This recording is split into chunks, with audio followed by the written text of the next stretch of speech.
Hey, Battle of the Experts Courtroom 3. Is that you, Ben?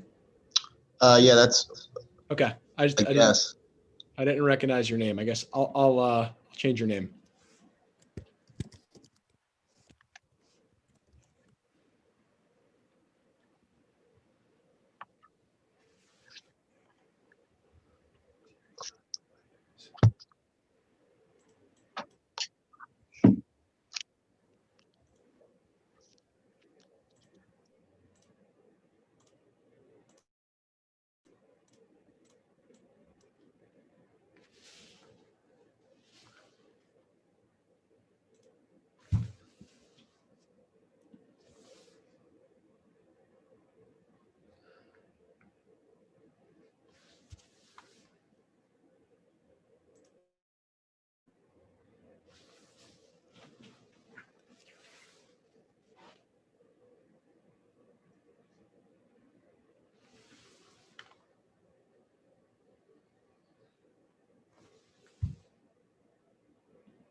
Sure.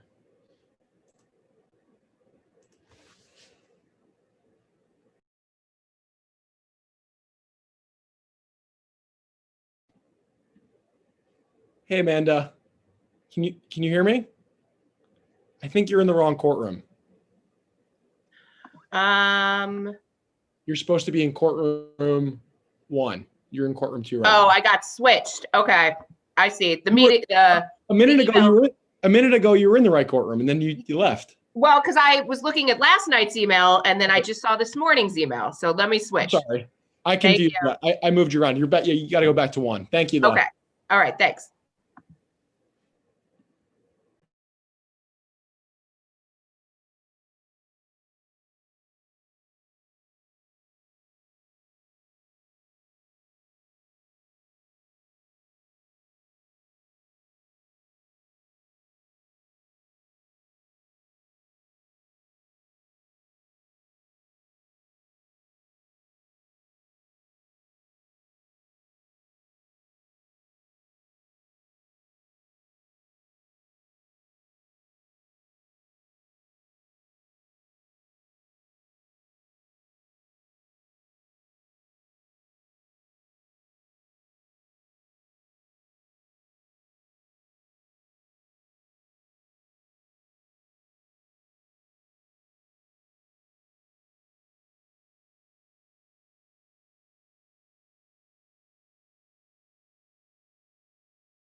Hey, Cody. I think you're in.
just so everyone knows, we are streaming live on YouTube right now. We are just waiting for a couple of stragglers to get into our courtrooms. And it looks like we're going to be able to start right at 11 on time. And so just hang tight. And if there's anyone on your teams who is not in the courtroom, just ask them to sign in as soon as they can so we can get going.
Hey, Cody, can you hear me? Yes. Can you hear me? I can hear you. Great. So we're good. So Cool. it looks like, just so everyone knows, we have all of the jurors that we need to have. And so to the extent that any of your teammates are not in the courtroom, please ask them to enter the courtroom now so that way we can get going right at 11. Thanks.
Hey, Tara, can you hear me?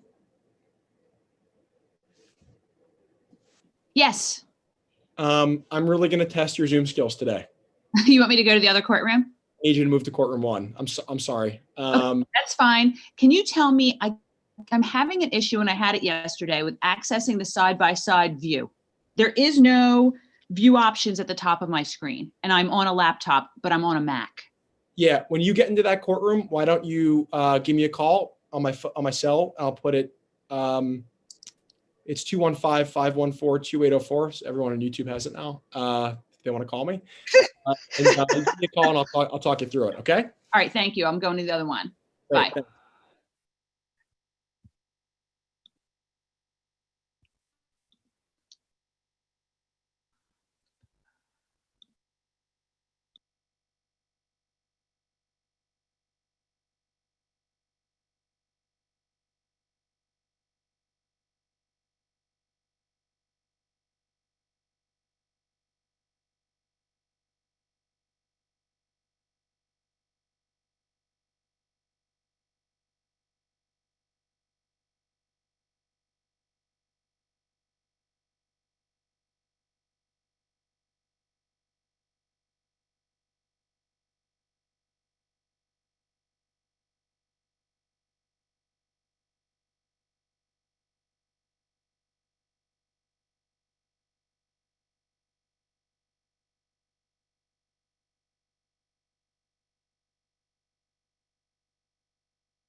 All right, we're going to get started in just a minute. Is everyone here who needs to be here? From both teams, I mean? The prosecution has everybody here, yes. Great. The defense as well, Your Honor. Our bailiff, Pasquarello. Either is fine. And judges May, White, Reeves, and Reinitz, can you all just turn on your audio and let me know that you're here? Yep, I'm here. Reinitz is here. Great. Judge May, are you? White is here as well. Great. And then Cody, are you here? Yep, I'm here. All right.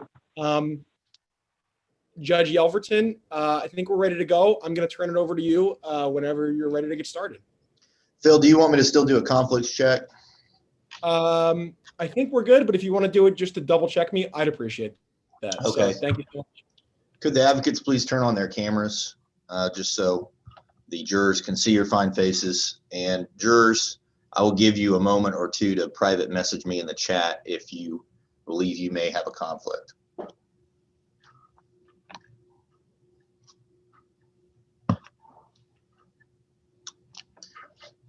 Okay, I don't see anything, so I think we're good to go.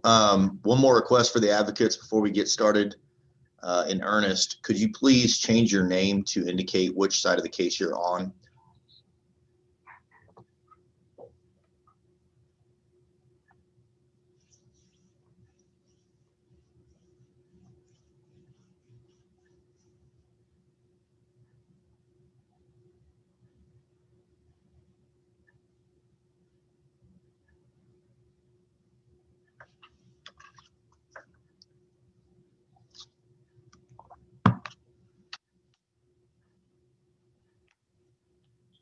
Your Honor, I've changed my name, but it doesn't seem to be sticking. Would you like me to log out and log back in?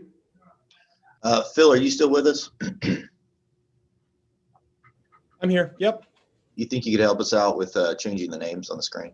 Yeah, if that advocate can just come on the screen, I'll fix it. Sure. Same with mine. I was thinking I have to log in and log out, but Okay, what would you like me to change it to? It looks like you're Jennifer for defense. defense. Okay, Aaron, you want me to change yours? Yes, please. Sure. Thank you. And then I'm going to change, Jenna, I'm going to change yours as well, just to make it consistent.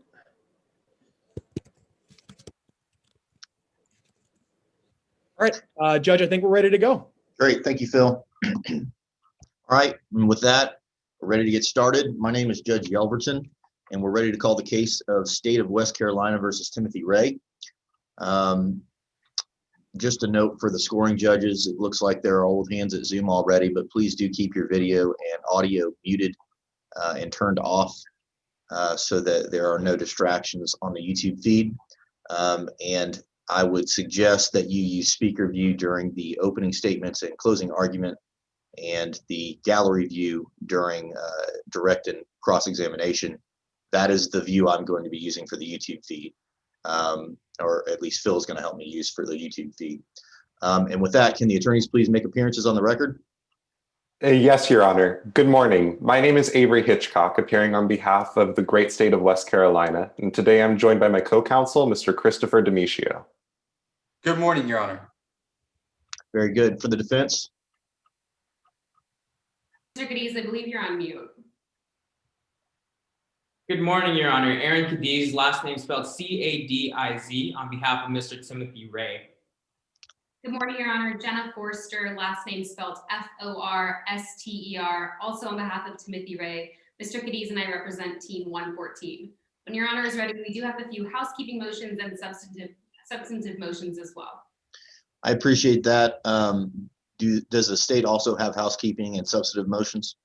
Oh, we do, Your Honor, yes. Okay, let's take up the housekeeping from the state first. First, Your Honor, because of the nature of today's forum, we ask for constructive sidebars. Since there's no way to actually approach the bench, we ask for objections to be heard outside the earshot of the jury. That request is going to be granted with this caveat. I'm going to request that you ask to approach when you want a conversation at sidebar to take place, not in front of the jury. Otherwise, I'm going to assume that we're still in front of the jury. Okay? Yes, Your Honor. Additionally, because of the nature of today's forum, we don't have a defendant at counsel table we could refer to in terms of identification purposes. With that in mind, we ask to either constructively have a defendant be present in the courtroom wearing a white shirt and black tie, or stipulate that identification is not an issue in today's case. Let's go with the former. We can stipulate that somewhere in one of the defense counsel's Zoom tiles, there is a defendant by that description. Okay? Yes, Your Honor. Additionally, we invoke Rule 615, the constructive sequestration of all witnesses. Okay. Are there any witnesses which the parties contend are exempt from that rule? Your Honor, in our case, Detective Booth is our party representative and is thus exempt from that rule. Okay, but you are not contending that your expert is exempt. No, Your Honor. Dr. LaGreca doesn't need to be in the courtroom. However, if the defense does request to have Dr. Riley in the courtroom, we would like to have the same courtesy for our expert as well. Okay, defense, same question to you. Are there any witnesses you intend to call today who are exempt from the rule? No, Your Honor. Okay, so with the exception of Detective Booth, the rule will be invoked for all witnesses today. Our final housekeeping matter is that all exhibits in this case are pre-marked as joint exhibits, and we just ask that they retain these numberings regardless of the order in which they are received for ease of court and counsel. That's correct. The exhibits have been pre-marked and they'll retain those markings throughout the trial. We have no further housekeeping matters. We do have a few motions, but again, if the defense has any additional housekeeping matters, we ask that those be heard at this time. Right, let's take up the defense housekeeping. We just have one housekeeping matter, Your Honor. When seeking to introduce evidence such as reports or photos, may we share our screen in order to lay the proper foundation? Absolutely. All right, so let's take up the first substantive motion from the state. Your Honor, our substantive motions concern pieces of evidence that we are wishing to admit pre-trial. We've discussed all of these with opposing counsel, and opposing counsel stipulates to the admissibility of each of these pieces of evidence. For Your Honor's reference, the first one is Exhibit 6, the autopsy report, located on page 53 of your electronic notebook. The second is Exhibit 10, Google searches recovered from the defendant's cell phone, located on page 57 of Your Honor's electronic notebook. And finally, Exhibit 22, an authenticated photograph of the back seat of Timothy Ray's car, located on page 99 of the electronic notebook. Okay, defense, do you agree that those have been stipulated to be pre-admitted? Stipulated, Your Honor. All right, Exhibits 6, 10, and 22 will be pre-admitted. No further motions from the state, Your Honor. All right, for the defense, do you have any substantive motions to take up? Yes, Your Honor. As opposing counsel stated, we had the opportunity to confer before today's pretrial motions. And with that said, there are two studies that Dr. LaGreca, the prosecution expert, makes reference to. One of them is an unpublished incomplete study that states the following, quote, early results show that there exists a positive correlation between malingering and the possibility of capital punishment when compared with subjects not facing capital punishment. Dr. LaGreca also makes reference to another study that does not contain an author that specifically states studies show that malingering is present in 19% of subjects who are interviewed in the context of a criminal case. For Your Honor's reference in the electronic notebook, these are noted in page 70, paragraph 4, as well as page 74, paragraph 4 of Dr. LaGreca's expert report. We moved to exclude these statements by Dr. LaGreca in his testimony under Federal Rules of Evidence 403, unfair prejudice, but as we stated, opposing counsel has already stipulated that they will not be eliciting that information. Okay, if there's a stipulation between the parties to that effect, then I will grant that motion to exclude. Anything else for the defense? Yes, Your Honor. One additional motion. We move to exclude exhibits 18 through 21, found on pages 95 through 98 of the case file. These are photos of Nathan Ray's body as it was found in a trash bag at the Brandywine State Park. In our earlier meeting with opposing counsel, we stipulated that these exhibits would be inadmissible because they are unfairly prejudicial under 403. For the prosecution, do you agree to that stipulation? Yes, Your Honor. We will not be admitting exhibits 18 through 21. Okay, exhibits 18 through 21 will be excluded. Anything else for the defense? No, Your Honor. Okay, is there any other matter we need to take up, or are we ready to proceed to opening statements? Defense is ready to proceed, Your Honor. Prosecution is ready to proceed as well. The prosecution, you may proceed with your opening statement when you are ready. Yes, Your Honor.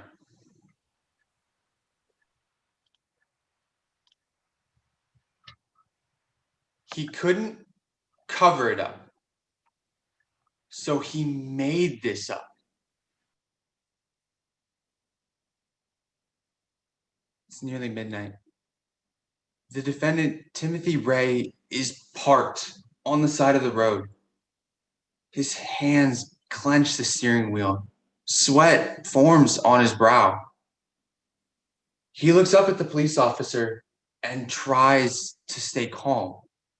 Tries to keep his voice steady. But then, the officer shines his flashlight in the back seat of the defendant's vehicle. Bleach, trash bags, blood-stained shovel. Sir, step out of the vehicle, please.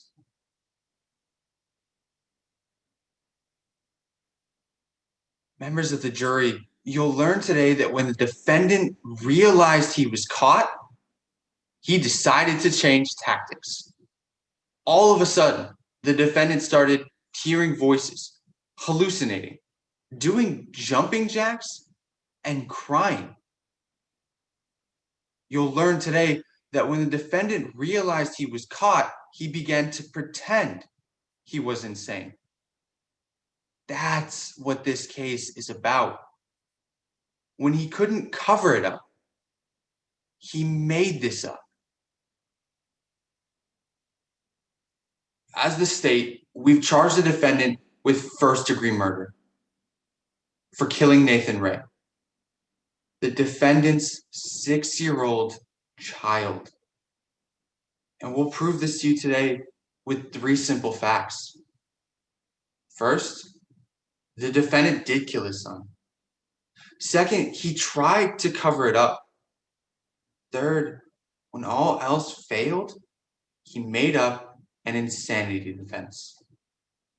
Let's take those one at a time. First, the defendant killed his son. Here, we have the burden. We have the burden of proving the defendant's guilt beyond a reasonable doubt. But you'll learn today that won't be the main issue in today's case, because the defendant has already confessed. On October 17, 2018, Nathan Ray spilled orange juice on the defendant's laptop.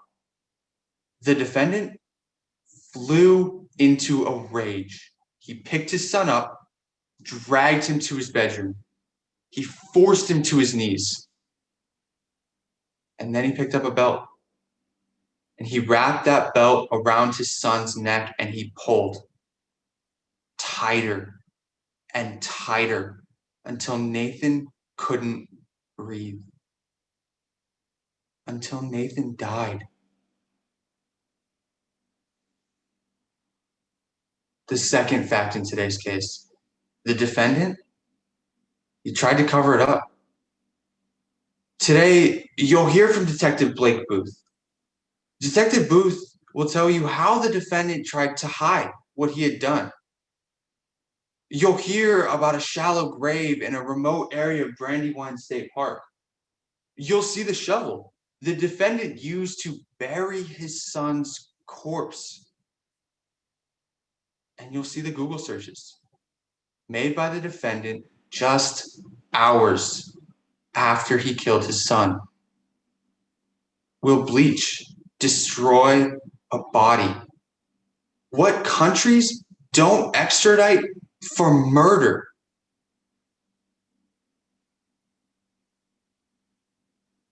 That brings us to the third fact in today's case. When he couldn't cover it up, he made it up.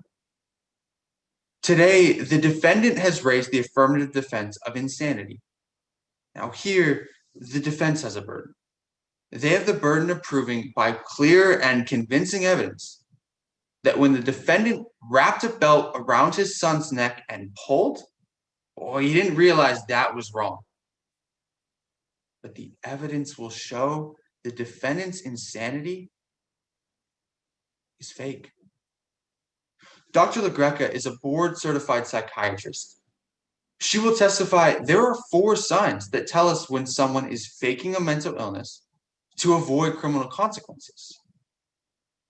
Dr. LaGreca will testify the defendant exhibited all 4 of those signs. Now, as you listen today to the evidence of the defendant's insanity, we ask you to pay attention to the timing. The defendant claims that he heard voices, claims the CIA was out to get him. But you'll learn today, the defendant didn't start hearing voices until after the police caught him with the bleach, the blood, and the shovel. A doctor hired by the defendant claims the defendant is schizophrenic, that he didn't realize what he was doing was wrong. But you'll learn today, when that same doctor treated the defendant before he was arrested, he didn't think the defendant was schizophrenic at all. Members of the jury, you'll see today that all of the defendant's evidence of insanity only started after he was already caught. And we recognize mental illness is a serious issue. It afflicts millions of people. Schizophrenia is real. The evidence today will show the defendant's supposed schizophrenia is not. When the defendant wrapped a belt around his son's neck, he knew what he was doing was wrong. The evidence will show when he buried his son in a shallow grave, tried to destroy the evidence, tried to flee the country, he knew what he was doing was wrong. Members of the jury, at the end of this trial, we will ask you to find the defendant guilty of first-degree murder. Because when he couldn't cover it up, he made this up. Thank you. Thank you. For the defense, do you wish to make an opening statement at this time? Yes, Your Honor. You may proceed when ready. Now, folks, there's absolutely no denying that what happened to 6-year-old Nathan Ray on October 17th, 2018 was tragic. And when something terrible like this happens in life, it's human nature to want to point fingers and place the blame on someone. And believe me, it's a lot easier to do what the prosecution just did and get up here and tell you that this is pretty much an open and shut case. But justice is not synonymous with convenience. In fact, justice requires of us to look beyond the convenience in order to come to the truth. The truth that for years before the charged offense, Timothy Ray suffered from hallucinations, delusions, and disembodied voices that impacted his everyday life. The truth that Timothy Ray had a war raging inside his mind between himself and an unseen villain, schizophrenia. The truth that on October 17th, 2018, Timothy Ray lost his battle with schizophrenia. He lost his grip on reality, and then when he finally came to, he realized that he lost his only son. Members of the jury, my name is Aaron Cadiz, and along with my co-counsel, Ms. Jenna Forrester, we represent Mr. Timothy Ray. Now, as you just heard, the prosecution wants you to focus a lot of your attention on what happened on that tragic day. But folks, in order to truly understand how a father could do the unthinkable, you have to go all the way back, over 3 decades ago, to when Mr. Ray was just a child. But you don't have to take my word for it. In fact, you'll hear from Dr. Shane Riley, an expert in forensic psychology. He'll get up on the stand and he'll tell you that a forensic psychologist doesn't start their analysis at the crime scene. No, see, they start their analysis at the patient's childhood. And when Mr. Ray was 3 years old, he suffered neglect.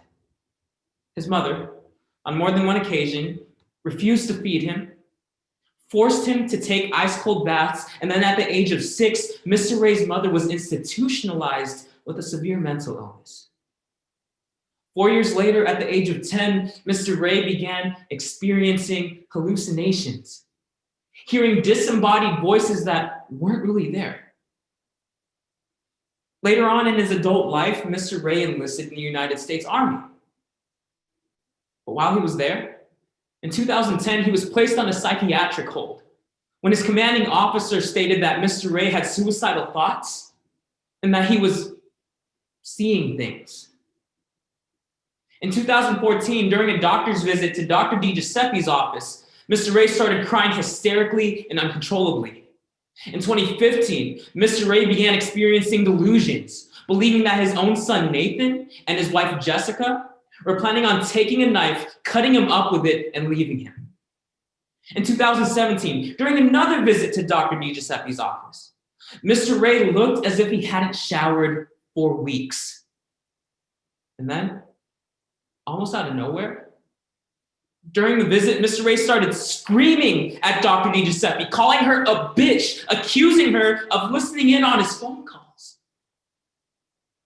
In 2018, the prosecution's own expert, Detective Blake Booth, the prosecution's own witness, Detective Blake Booth, even stated that Mr. Ray was socially awkward, that he couldn't carry a conversation, and that he was dirty and unkempt. All of these signs, all of these symptoms that occurred before the charged offense Dr. Riley will tell you are signs of someone who is losing their battle with schizophrenia. And to the untrained eye, a lot of these signs viewed individually, Dr. Riley will tell you they may seem unbelievable. But to an expert in forensic psychology, Dr. Riley will tell you that this is exactly a demonstration of someone losing that battle with schizophrenia. And when someone loses that battle with schizophrenia, they lose the ability to tell right from wrong. But that won't stop the prosecution from calling Detective Blake Booth to the stand, who will be forced to admit that he failed to follow his own police department's directives in his investigation. That won't stop the prosecution from calling Dr. McLaGreca, who has never been qualified as an expert to testify in schizophrenia in any courtroom in the United States. And after 2 witnesses, the prosecution will rest their case, open and shut. But folks, this case isn't that simple. This case isn't about a man who's trying to cover things up or make things up. This is a case about a man who lost his war with schizophrenia, who lost his grip on reality, and then in the aftermath, he realized that he lost his only son. That's why at the end of this trial, my co-counsel, Ms. Forrester, will come before you. And she'll ask you to return a reasonable verdict. Either a verdict of not guilty or not guilty by reason of insanity.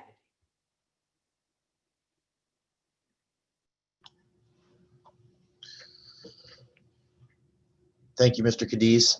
Is the state ready to proceed with their case in chief? Yes, Your Honor. At this time, the state calls Detective Blake Booth to the stand. Detective Booth, you are instructed that you have been constructively sworn and you have the obligation to tell the truth. Yes, sir. You may proceed. Good morning. Please introduce yourself to the jury. Hello, my name is Blake Booth. What do you do for a living? I'm a detective with Skelton County. How long have you worked in law enforcement? I worked in law enforcement for the past 23 years. For the past 8, I've been a detective. What division are you in? For the past 3 years, I've been in the homicide division.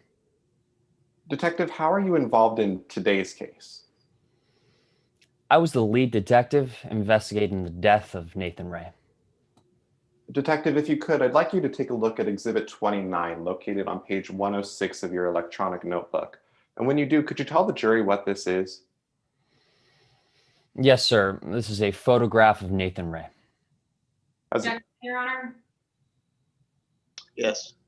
Unfairly prejudicial under FRA 403. Okay, response? Your Honor, nothing unfairly prejudicial has been elicited yet. I believe this objection is premature because the exhibit hasn't been offered into evidence. We're just laying foundation for it to be offered into evidence. But even when it does, it's not unfairly prejudicial because this is a photograph of Nathan Ray when he was alive. It's not as though we're showing him after he was killed with strangulation marks or him in a body bag. It's him as he was alive.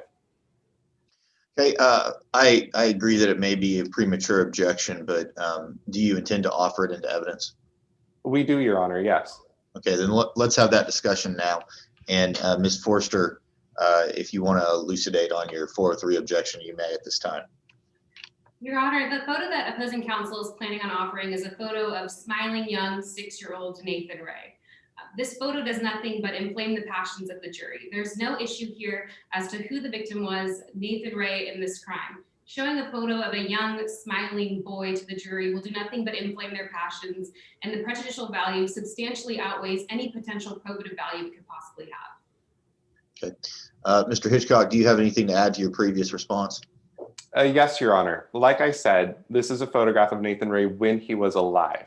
Additionally, Your Honor, if this was an attempted murder case, obviously the victim would be allowed to come into court and testify, and the jury would be able to see them and potentially get even more prejudicial information against them based off of wounds or other bruises or marks on their body. The defendant should not be getting some sort of benefit of not having the jury understand who the victim is simply because he actually killed his victim instead of not following through. Your Ms. Honor, Forster, yes, Ms. Forster, you get final word. Your Honor, opposing counsel is correct. This isn't an attempted murder case, but that doesn't make any difference as to the prejudicial value that this photo has. Again, it's a smiling photo of a young boy who the jury knows was in fact murdered in this case.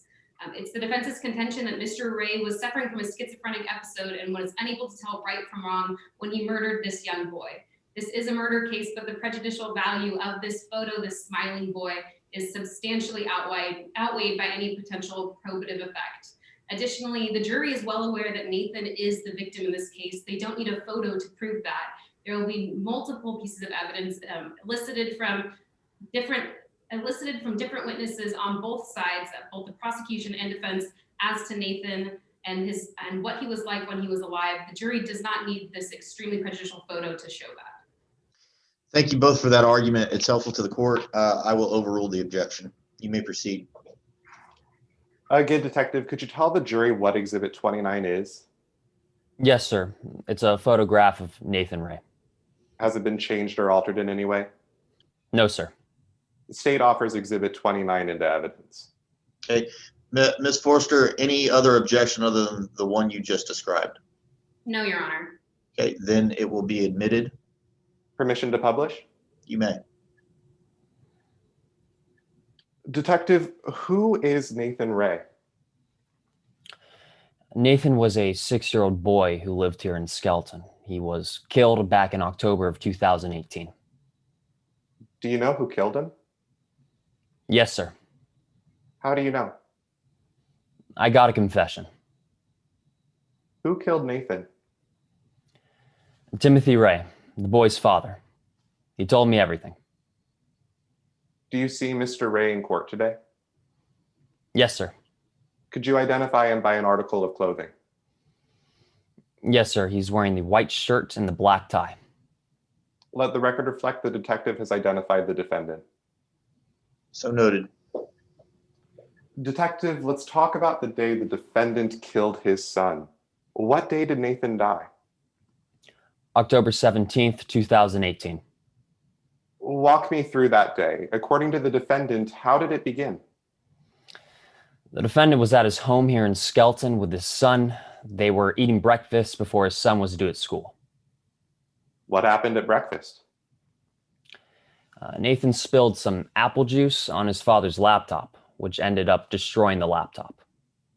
So what did the defendant say that he did in response? The defendant told me he was furious. He took Nathan to his bedroom and had punished him, made him engage in physical activities such as jumping jacks and running in place. What did Nathan do? Excuse me, sir, I couldn't hear that last question. Might be on my end. I'll re-ask. What did Nathan do? One moment, sir.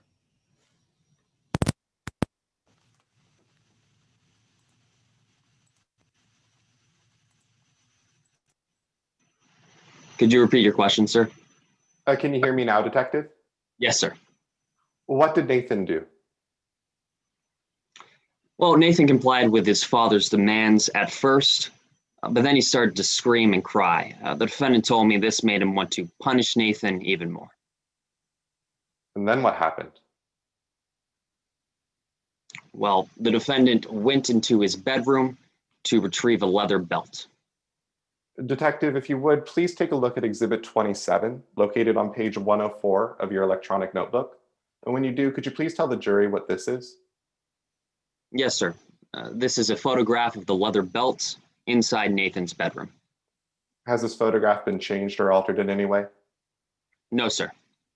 The state offers Exhibit 27 into evidence. Any objection from the defense to Exhibit 27? Yes, Your Honor, relevance. Okay, Mr. Hitchcock, response to relevance. Your Honor, this is the weapon that was used to kill Nathan. This is the murder weapon in this case. And since we, the prosecution, have to prove that Timothy Ray killed Nathan with malice aforethought. This establishes how he killed him, the instrument that he killed him, and where he killed him. Therefore, this picture is extremely relevant. Ms. Forster, response?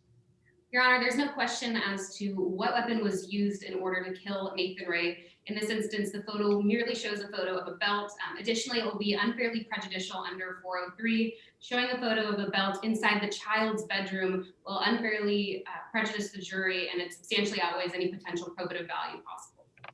Okay, thank you both. I'm going to overrule the objection and admit Exhibit 27. Permission to publish? You may. Detective, what did the defendant tell you he did with this belt? The defendant returned to Nathan's room and started spanking Nathan with the belt, which made Nathan scream and cry even more. So did the defendant stop? No, sir. What did he confess to doing instead? The defendant put the belt around Nathan's neck and strangled him. He said he pulled until Nathan stopped screaming and continued to pull until he stopped moving. Detective, now I'm going to put on screen Exhibit 6, submitted pre-trial, the autopsy report. Does this autopsy confirm the cause of Nathan's death? Yes, sir. Cause of death, asphyxiation, homicide, consistent with a belt being wrapped around the neck. What did the defendant say he did after strangling Nathan? The defendant said he drove around with Nathan's body for a few days before burying it in a trash bag down in Brandywine State Park. We were able to recover the body once the defendant told us where to look. All right, now let's talk about whether the defendant was aware of what he was doing. Did you ever conduct a search of the defendant's cell phone? Yes, sir. Detective, I'm going to put on screen what's already in evidence as Exhibit 10. Could you tell the jury what these are? Yes, sir. That's a screenshot of the defendant's cell phone search history dated October 18th, 2018. All right, and Mr. Demetrio, if we could zoom in on those Google searches, please. Detective, what's the first search that the defendant looked up? It's a search for countries that don't extradite for murder, so safe havens, if you will. How about the second one?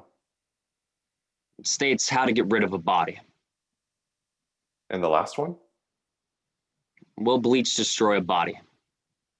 When the defendant was arrested, was bleach found on his person? Yes, sir. When the defendant was pulled over, several 3-liter jugs of bleach were found inside his vehicle. Now, Detective, let's focus on the defendant's behavior after he was arrested. When was the defendant brought into custody? October 19th, 2018. Was this the first time that you met the defendant? No, sir. Back in 2017, our sons were on the same soccer team together, but I didn't talk to him too much. I didn't really know him. When did you interview him? We interviewed him later the same night he was brought in. It was around 2 a.m., so October 20th, 2018. Is there a record of what the defendant said? Yes, sir. There's a written transcript and a recording that is no longer available. Why isn't that recording available? Recordings of these interviews are automatically deleted unless I specifically request for them to be preserved. In this case, given the confession, I deemed a written transcript to be sufficient. All right, Detective, I want you to think about all of your interactions with the defendant that night. How was the defendant speaking? The defendant was speaking clearly and coherently. Did the defendant ever tell you he didn't understand what was going on? No, sir. How often did the defendant say he was hearing voices? Never. Thank you, Detective. Your Honor, we have no further questions at this time. Okay. Ms. Forster, do you have any cross-examination for this witness? Yes, Your Honor. You may proceed when ready. Detective Booth, let's talk about your training at the Skelton Police Department. Despite what we heard on direct, you wouldn't be able to tell us the signs of schizophrenia. Not specifically, I am a detective. So if someone was exhibiting those signs, you wouldn't have any idea. I might have an idea, but I wouldn't be able to diagnose, ma'am. If someone was dirty or unkept, that could be a sign. I'm not an expert, ma'am. I If don't know. someone was socially awkward, that could also be a sign. It could be. Well, Detective, you mentioned on direct that you knew Mr. Ray before this case. Yes, ma'am. Right. Your sons had played soccer together and you'd seen him at a couple of the practices. Yes, ma'am. Couple practices, couple games. And Mr. Ray, he sort of stuck out to you. Not necessarily. You thought that he was dirty and unkept? Yes, ma'am. And Detective, you mentioned on direct that you didn't know Mr. Ray very well, but you did talk to him a couple of times, didn't you? Yes, ma'am. I did talk to him a couple times. But it was hard to carry on a conversation with him That's true. because he was socially awkward. He appeared socially awkward to me. Hard to carry on a conversation. Right, and he just didn't fit in. That's my assessment. Well, Detective, let's talk about your role in this investigation. So you were the lead detective on this case. Yes, ma'am. And as lead detective, you collect all the evidence. Yes, ma'am, I did. And you make sure that when you're conducting an investigation, it's all above board. Yes, ma'am, of course. And you want to make sure that you're following those protocols. What protocols are you referring to, ma'am? The protocols of your police department? Yes, ma'am, we follow protocols and make judgment calls. Of course, and you did that in this case. Yes, ma'am. So let's talk about that investigation you did, that above board investigation where you talked to all of the relevant witnesses. Detective, in this case, the case of a dead child, you only spoke to a total of 2 people after the incident? Yes, ma'am. I was able to get a confession from the killer and corroborated this confession. So taking you back to my question, you first spoke to Officer Wentz, Yes, ma'am. and then you spoke to my client. Yes, ma'am. But you only spoke to 2 people because in your mind, this case was so open and shut. Yes, ma'am. We got a confession. In fact, it was so open and shut that in that thorough report you did, it was just a total of 1 single page. Yes, ma'am. And in that 1-page report, you made sure to focus on what you were calling Mr. Ray's confession. Yes, ma'am. The interview that I did with the defendant. Right, because that was a piece of relevant information. Yes, ma'am. He confessed to killing his son, which was corroborated upon later evidence. And it's important, as lead detective, for you to make sure that you hold on to all of that relevant information. Yes, ma'am. We hold on to relevant information in these cases. Right, because if you didn't, it might look like you were hiding something. Potentially. It depends on the circumstances. And it could potentially look misleading. It depends on the circumstances, ma'am. But detective, you're definitely not hiding anything in this case, right? No, ma'am. And you wouldn't want to mislead the jury. Of course. Well, let's talk a little bit about that. In that statement that you took with all the relevant information, that statement seemed pretty normal to you. It was a normal interview for a confession. And in that normal interview, Mr. Ray never said anything odd. No, ma'am. Not for a confession. I mean, he never said anything strange like randomly mentioning the CIA for no reason. He did mention the CIA during the interview, ma'am. Well, detective, you've testified about this statement before, right? Sorry? You've testified about this statement that Mr. Ray gave your interview previously, correct? Yes, ma'am. And that was in a preliminary hearing. Yes, ma'am. And in that preliminary hearing, you were testifying under oath. Yes, ma'am. But detective, it's in that same preliminary hearing that you said Mr. Ray didn't mention the CIA. Objection, Your Honor, relevance. May I be heard? Yes. Your Honor, opposing counsel's referencing a part of a preliminary hearing that was conducted in this case, but they're mischaracterizing where in the preliminary hearing these statements were elicited. The detective specifically says that he didn't mention anything about CIA when they were talking about the stop at the traffic stop. And that question wasn't again asked by opposing counsel or by our counsel or any statement elicited when we were talking about the interrogation. Therefore, equating his words about the interrogation, that nothing the defendant said was odd and that it was a normal interview, with a different part of the pretrial deposition transcript is inappropriate. It's mischaracterizing the evidence and it's therefore irrelevant. Your Honor, if I may be heard. Yes.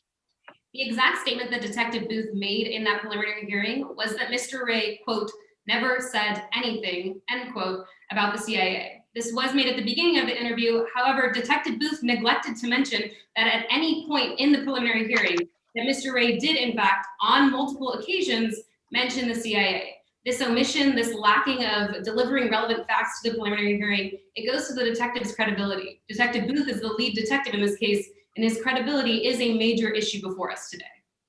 Okay. Mr. Hitchcock, you can have final word. Your Honor, while we agree that if there was some sort of inconsistency, that would go towards the detective's credibility, but there's no inconsistency here. It's not the detective's job to volunteer additional information beyond the questions that were asked of him. And because he wasn't asked again about whether or not the defendant mentioned CIA after he was arrested, read his Miranda rights, and put in an interrogation room, equating that response with one that he made earlier about specifically a traffic stop is inappropriate, and it's mischaracterizing the evidence. Okay. I appreciate that argument from both of you. Mr. Hitchcock, I think you can make the point you need to make on redirect if you believe that Ms. Forster has misconstrued or taken the evidence out of context. So with that, I'll overrule your objection. Yes, Your Honor. So Detective Booth, yes or no? You stated at the preliminary hearing, Mr. Ray, quote, never said anything about the CIA. Ma'am, I can't answer that with a yes or no. I said that in reference to Officer Went's traffic stop. Detective Booth, you can't answer a simple yes if you stated those 3 words? Those were the 3 words I stated. Thank you. Now, Detective, keeping all of that in mind, when you mentioned at the preliminary hearing that Mr. Ray didn't say anything about the CIA, that could have been a little misleading. No, ma'am. It was pretty clear during that preliminary hearing that we were talking about the traffic stop at that point. So despite you saying he never said anything, you believe it to be clear. What about earlier when you mentioned that Mr. Ray never said anything odd in the interview? Would that be misleading? I'm not sure what you mean, ma'am, but I don't believe he said anything odd during that interview for a confession. Detective Booth, it's not odd that a suspect mentions the CIA. Not necessarily during a confession, ma'am. All right. Detective, keeping all that in mind, when you do conduct these interviews, you pay attention to what a person says. Yes, ma'am. And you pay attention to how they say it. Yes, ma'am. Because as a detective, you're looking at body language. Yes, ma'am. It's not just what a person physically says, but how they actually say it. Yes, ma'am. During these interviews, I observe the body language and how they say it. And that can be especially important when someone like my client, although you didn't mention this on direct, is saying things in an interview like, they told me to do it, or I think you're with the CIA. It depends. Okay, so detective, you record these interviews. Not me personally, no. But the interviews, they are recorded. Yes, ma'am. The system automatically records the interviews. Because it's Skeleton Police Department protocol that you would have these recorded every time that's possible. They are recorded during every interview, yes. And in fact, Mr. Ray's interview was recorded. Yes, ma'am. But we don't have that interview recorded today, do we, detective? No, ma'am. It's not available. Because you thought that the transcript would be enough? No, ma'am. Because the system automatically deletes those interviews, those recordings. So Detective Booth, is it your testimony that the transcript wouldn't suffice? The transcript is enough. But Detective Booth, this transcript, it doesn't show how Mr. Ray was acting that day. No, ma'am. It doesn't show his body language. No, ma'am. So what we're left with today, what the jury is left with, is this transcript and no video, because in your mind, collecting that video would have been a waste of everyone's time. Yes, ma'am. We got a confession. No further questions. Okay, Mr. Hitchcock, do you have any redirect for this witness? No redirect, Your Honor. May the witness be excused? He may. And State, you can call your next witness. Yes, Your Honor. The state calls Dr. Mac LaGreca to the stand. Okay. Dr. LaGreca, you are advised that you have been previously constructively sworn and have the obligation to tell the truth. Okay. Mr. Demetrio, you may go ahead. Thank you, Your Honor. Good morning, Dr. LaGreca. Good morning, Mr. Demetrio. Can you please introduce yourself to the members of the jury? I'm Dr. Mac LaGreca. What do you do for a living? I'm a forensic psychiatrist. How are you involved in this case in particular? I was asked by the state to determine the defendant's mental state around the time Nathan Ray was killed. Doctor, before we get into the specifics of this case, I want the jury to get a sense of your background. Where did you go to school? I attended Perelman School of Medicine at the University of Pennsylvania. What did you do after graduating medical school? After graduation, I headed out your way to UCLA for my general psychiatry residency, and then I returned to Perelman afterwards for my forensic psychiatry fellowship. How many years now have you been seeing patients in a clinical setting? Independently since 1994. Doctor, are you a member of any professional organizations? Yes, I am. I'm a member of the American Psychiatric Association, of which I was the president in 2016, and also a member of the American Medical Association and the American Academy of Psychiatry and the Law. Are you being compensated for your work in this case? Yes, I am. Doctor, I'd like to turn to the specifics of this case. What materials did you review? I reviewed all the materials in the joint exhibit, including the interviews that Dr. Riley conducted and his notes on those. Are those types of materials standard in your field when conducting an evaluation like this? Yes, certainly. Did you reasonably rely on those materials when coming to your conclusion here today? Yes, I did. Doctor, I want to turn to your methods now. What methods or principles did you use to analyze those materials? I compared the symptoms and signs exhibited by the client, by the defendant, to those listed in the DSM-5. Could you explain for the jury what the DSM-5 is? DSM-5 is the latest edition of the Diagnostic and Statistical Manual, which is the standard tool used by psychologists and psychiatrists in the diagnosis of psychiatric illness. Did you reasonably apply that DSM-5 to the materials you reviewed in this case? Yes, I did. Were you able to reach a conclusion in this case? Yes, I was. Did you reach that conclusion to a reasonable degree of scientific certainty, Doctor? Yes, I did. Your Honor, at this time, state tenders Dr. Mac LaGreca as an expert in forensic psychiatry. Any reason why the court shouldn't accept this expert in that field? No objection from the defense, Your Honor. Okay, then the expert has been accepted in the field of forensic psychiatry. You may proceed. Yes, Your Honor. Dr. LaGreca, if you could tell the jury your conclusion in this case.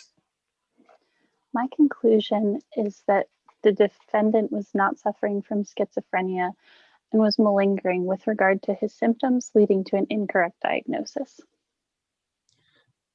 I want to start with the basics. What is malingering? Malingering is simulating signs and symptoms of a disease for purposes of external gain. Now, earlier, you mentioned something called the DSM. Do psychiatrists use the DSM to diagnose malingering in particular? Yes, we do. Doctor, I understand that you brought a chart with you today. Is that correct? That is correct. Your Honor, permission to display Dr. LaGreca's chart. It's been shown to opposing counsel during pretrial discussions. Okay, you may proceed.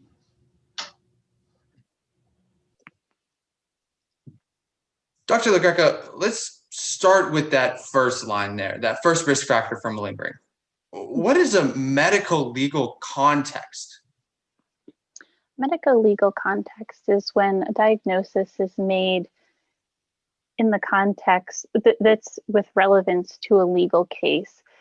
Things like extent of injuries in a personal injury case. Well, doctor, was the defendant in this case diagnosed in a medical legal context? Yes, he was. His diagnosis of schizophrenia came about a year after he was charged and arrested for the death of his son. Doctor, let's move to the second risk factor of malingering. What is a marked discrepancy between the patient's claimed stress or disability and the objective findings? It's any time that there's a difference between sort of the severity and the reality, or anytime there are changes in the story over time. By changes in the story, whose story do you mean? In the patient's story.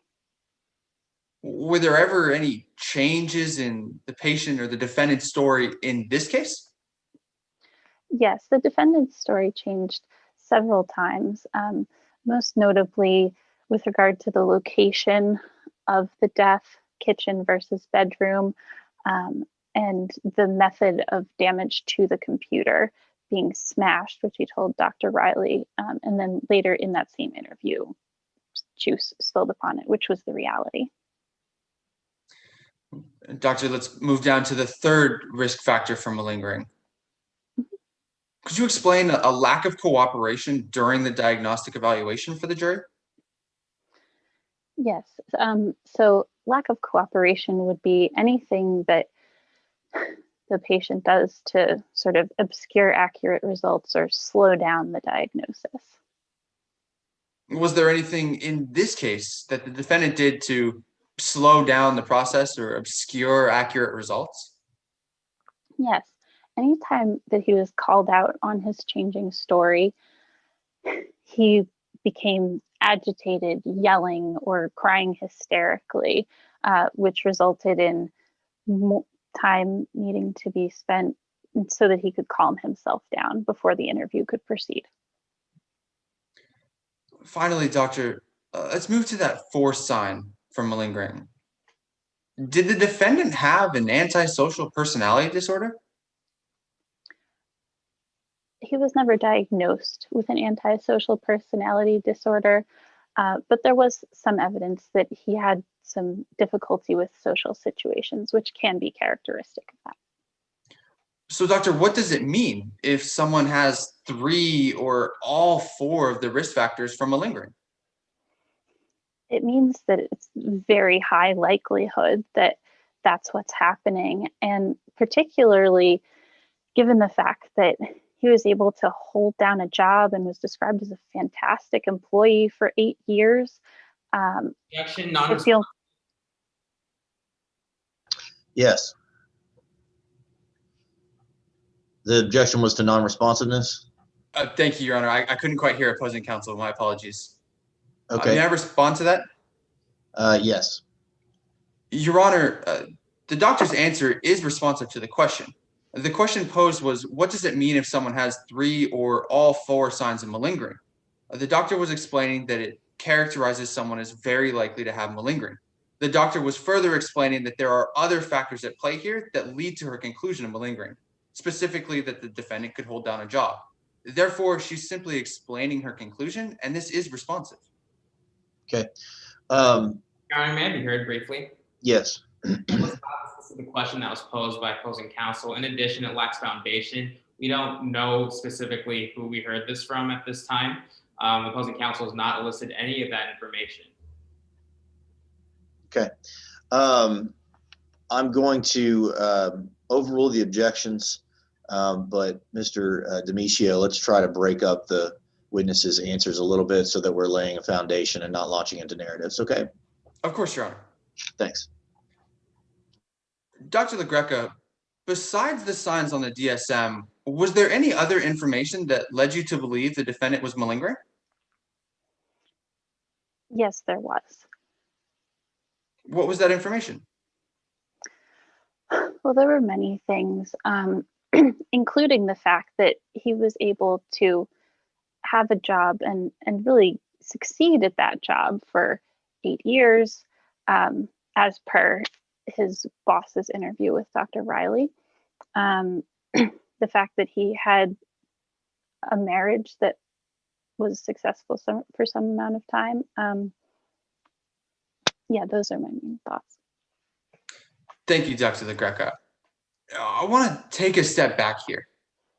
Does a diagnosis of schizophrenia necessarily mean that someone doesn't know right from wrong? No, not necessarily. Why not? Well, because it's very dependent upon the severity of the episode they're having at any given time. Well, doctor, how do psychiatrists assess the severity of someone's schizophrenia at any given time? Well, it's useful to look at sort of as much information as possible. Doctor, are there any specific signs that tell you about the severity of someone's schizophrenia?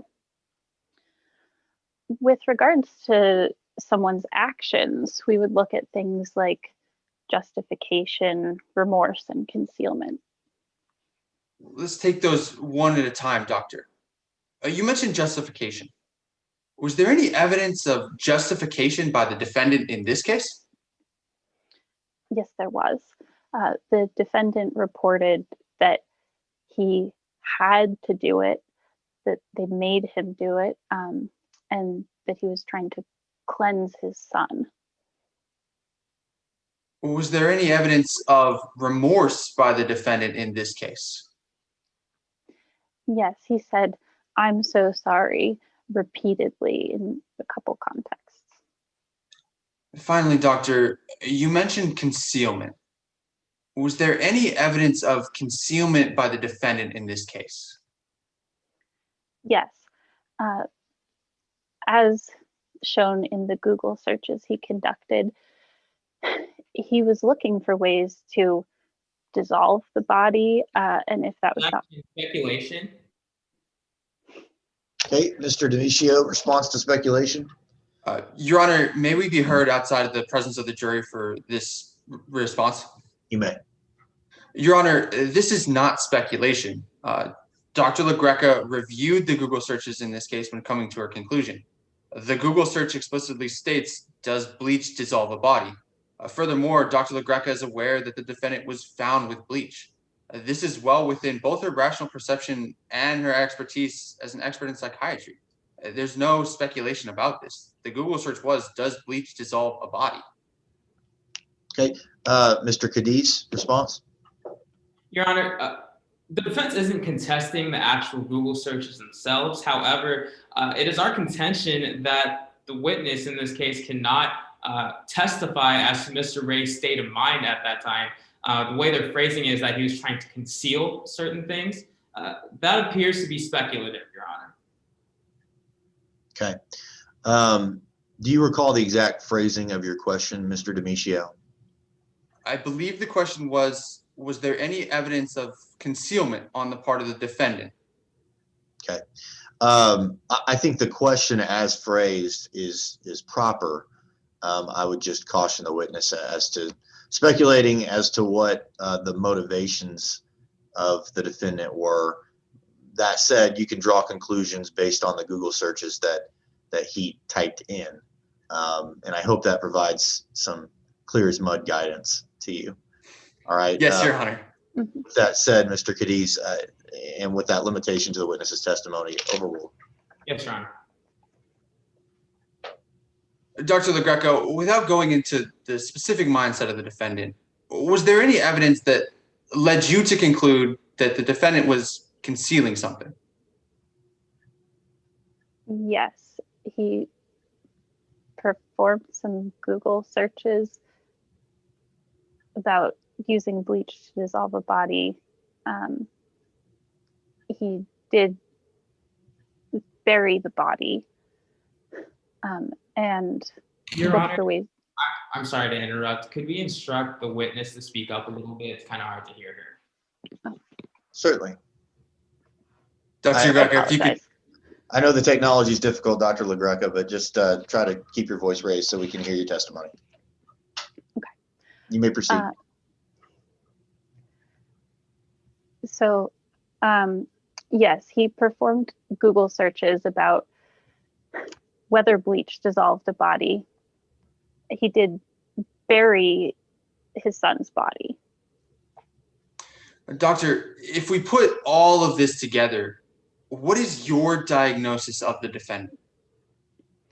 My diagnosis of the defendant is that he did not have schizophrenia and that he was malingering. Thank you, Dr. LaGreca. Nothing further at this time, Your Honor. Okay, Mr. Cadiz, do you have a cross-examination for this witness? Yes, Your Honor. You may proceed when ready. Dr. LaGreca, let's be perfectly clear. Before today's trial, you've never testified about schizophrenia.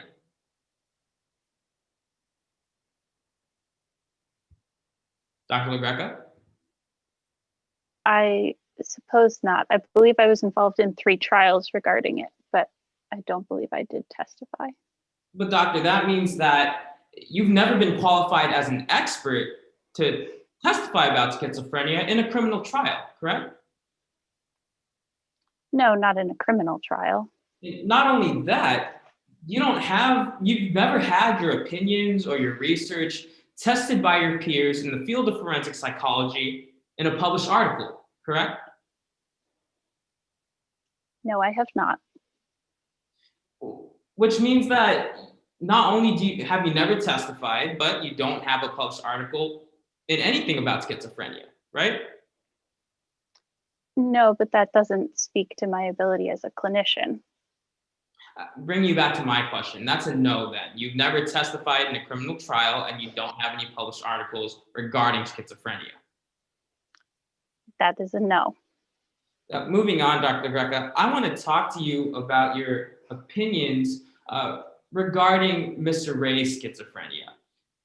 But it's your opinion that Mr. Ray didn't have schizophrenia, right? Correct. But you're familiar with the DSM-5, aren't you? Yes, certainly. Referring court and counsel to what has been marked as Exhibit 17A for identification, Your Honor, permission to publish 17A for demonstrative purposes only. Any objection to showing the jury 17A, Mr. Demetrio? For purely demonstrative purposes, Your Honor, no objection. Okay, you may proceed, Mr. Cadiz. Now, Dr. LaGreca, I want to talk to you about some of the criteria required to diagnose someone with schizophrenia, as well as some of the symptoms observed in Mr. Ray over the years. Now, Mr. Ray was in the Army at one point, correct? Yes, he was. And while he was in the Army, he experienced what some might call hallucinations, correct? That is what Officer Cruz characterized them as, although the defendant denied that. Bringing you back to my question.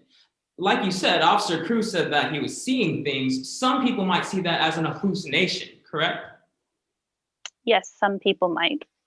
And that occurred in 2010. Yes. Before the charged offense. Correct. Now, another thing that you consider in diagnosing someone with schizophrenia is if the person experiences delusions. Yes. Now, there was a point where Mr. Ray believed that his own son, Nathan, and his wife, Jessica, were planning on cutting him up with a knife and leaving him. Yes, that's what he did state. And that incident occurred in 2015. Yes. Again, before the charged offense.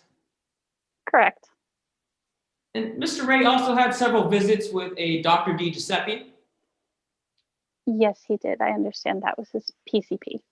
His primary care physician, right? Yes. And during one of those visits, he screamed at her, right? Yes. Almost out of nowhere. That is what she reported. Yes. He accused her of listening in on his phone calls. That incident occurred in 2017? Yes, I believe it was 2016 or 17. Right, and whether it was in 2016 or 2017, you'd agree that was before the charged offense. Yes, I would. Now, Dr. LaGreca, I want to talk to you about another criteria. So some of the symptoms that you consider is whether or not it affects the person's interpersonal relationships, right? Yes. Maybe a relationship between a husband and a wife.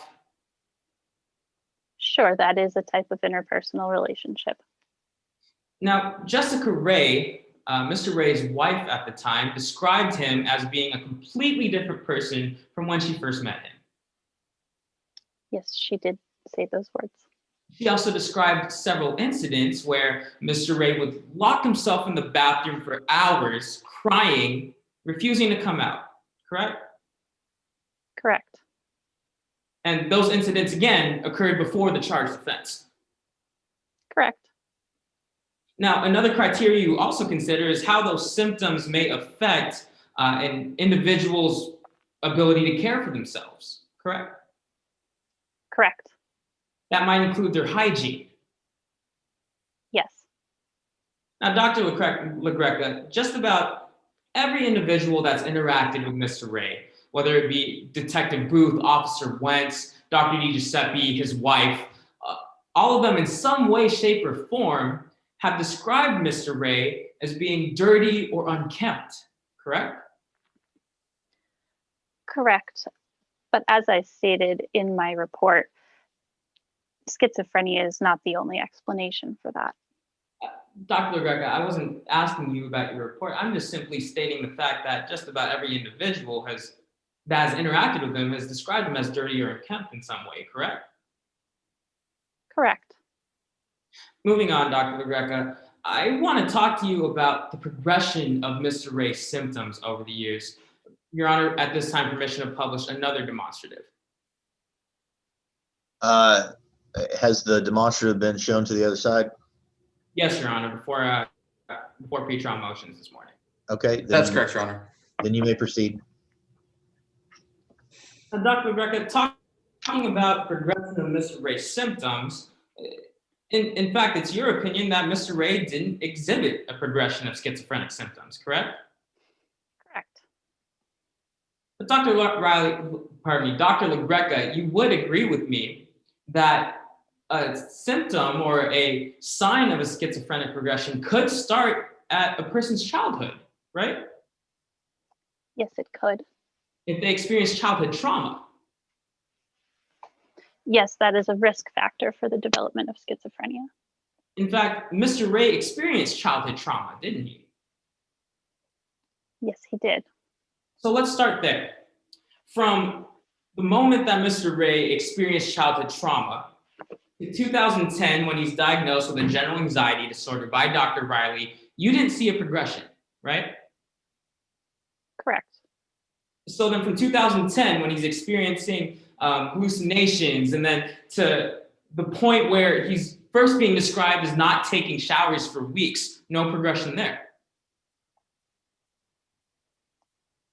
Given that I do not believe this is schizophrenia, no. So from not taking showers for weeks to being described as his wife as a completely different person. Your Honor, I apologize. Point of order.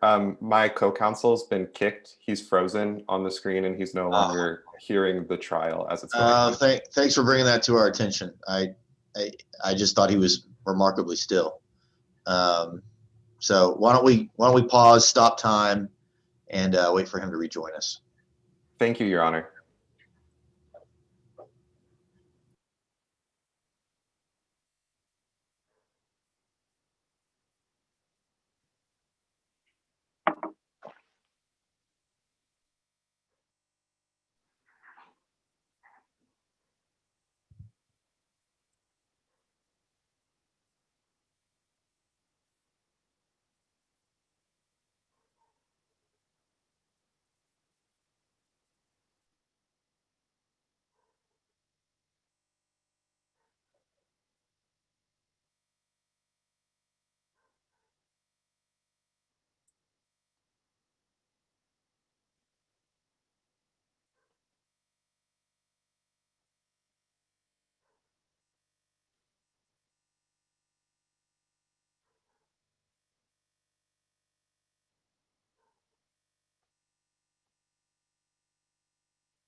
He says he's trying to get back in, but he's not successful so far. There isn't a waiting room for this courtroom, correct? Hey, there is a waiting room. I don't see that he is attempting to get in. As soon as I see that, here he is. I will admit him now.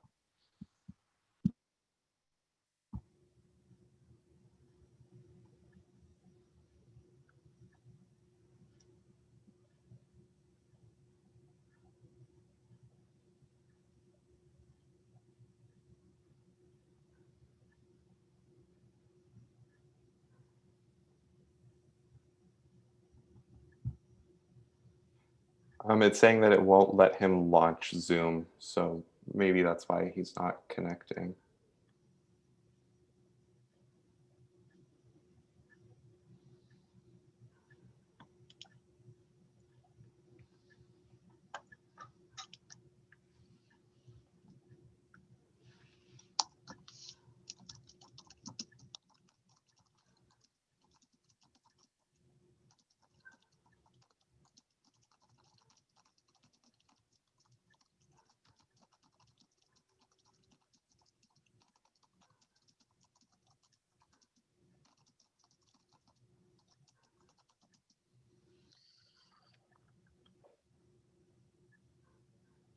Mr. Demisio, are you back with us? Are you still trying to connect?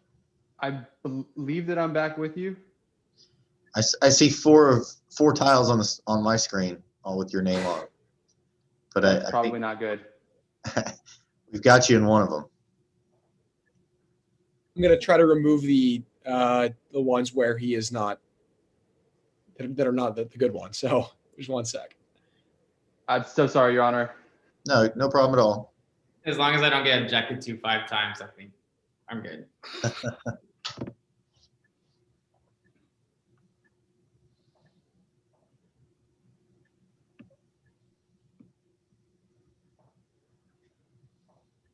I believe that I am back and now only in the meeting once. There we go. You can hear me, Your Honor? I can. I think we're set now. Okay. Again, I apologize. No problem. Mr. Cadiz, are you ready to proceed? Yes, Your Honor. All right, you may proceed when ready. Well, Dr. LaGreca, let's take it back a little bit. So starting from Mr. Ray's childhood trauma to 2010, where Dr. Riley diagnosed him with a general anxiety disorder, there was no progression there in your opinion. No. From being diagnosed with a general anxiety disorder in 2010 to the first reports of Mr. Ray not showering, there was no progression there in your opinion. That would appear to be an escalation, but as I believe it was not schizophrenia, no, I do not see a progression. Well, moving on, doctor. So from not showering for weeks to being described as a completely different person by his own wife, there was no progression there. Same answer as before, so no. So the answer is no. So then moving on from being described as a completely different person by his wife to locking himself in the bathroom for hours, crying, refusing to come out, there was still no progression. Not from a schizophrenia standpoint, no. So then moving on again, locking himself in the bathroom for hours, crying, refusing to come out, to accusing his doctor of listening in on his phone calls, there was no progression. No. So just to be perfectly clear then, Dr. LaGreca, from 2010 to 2018, you didn't see any progression, including the fact that when Mr. Ray accused his doctor of wiretapping his phone calls? No, because I do not believe this is schizophrenia. No further questions, Your Honor. Mr. Demisio, do you have a redirect for this witness? No, Your Honor, I do not. All right, may she step down and be excused? Yes, Your Honor. All right, thank you, Dr. LaGreca. Does the state have any further witnesses that they wish to call? No, Your Honor. At this time, the state would like to close their case in chief. Okay. Mr. Cadiz and Ms. Forster, the state has rested. Are there any matters that we need to take up outside the presence of the jury before we proceed further? No, Your Honor. The defense would just request a time check at this time. Okay. Why don't we do a time check over a 5-minute break and give our jury a chance to go to the restroom, okay? I have it that the time is approximately 12:15 Eastern. Why don't we plan to be back here to resume at 12:20 Eastern? Does that work? Yes, Your Honor. All right, see you Yes, then. Your Honor.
Okay.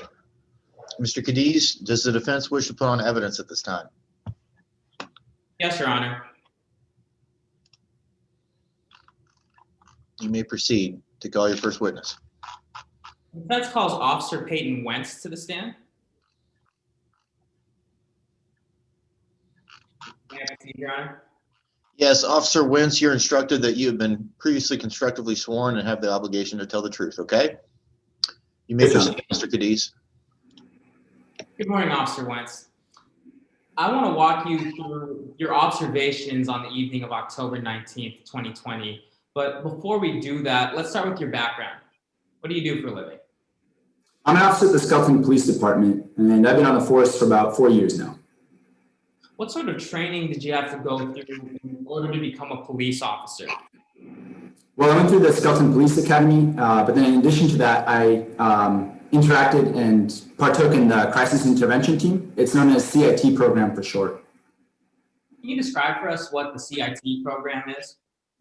Sure. It's a 40-hour training consisting of a lot of interesting information regarding different types of mental illnesses like schizophrenia and psychosis and so on and so forth.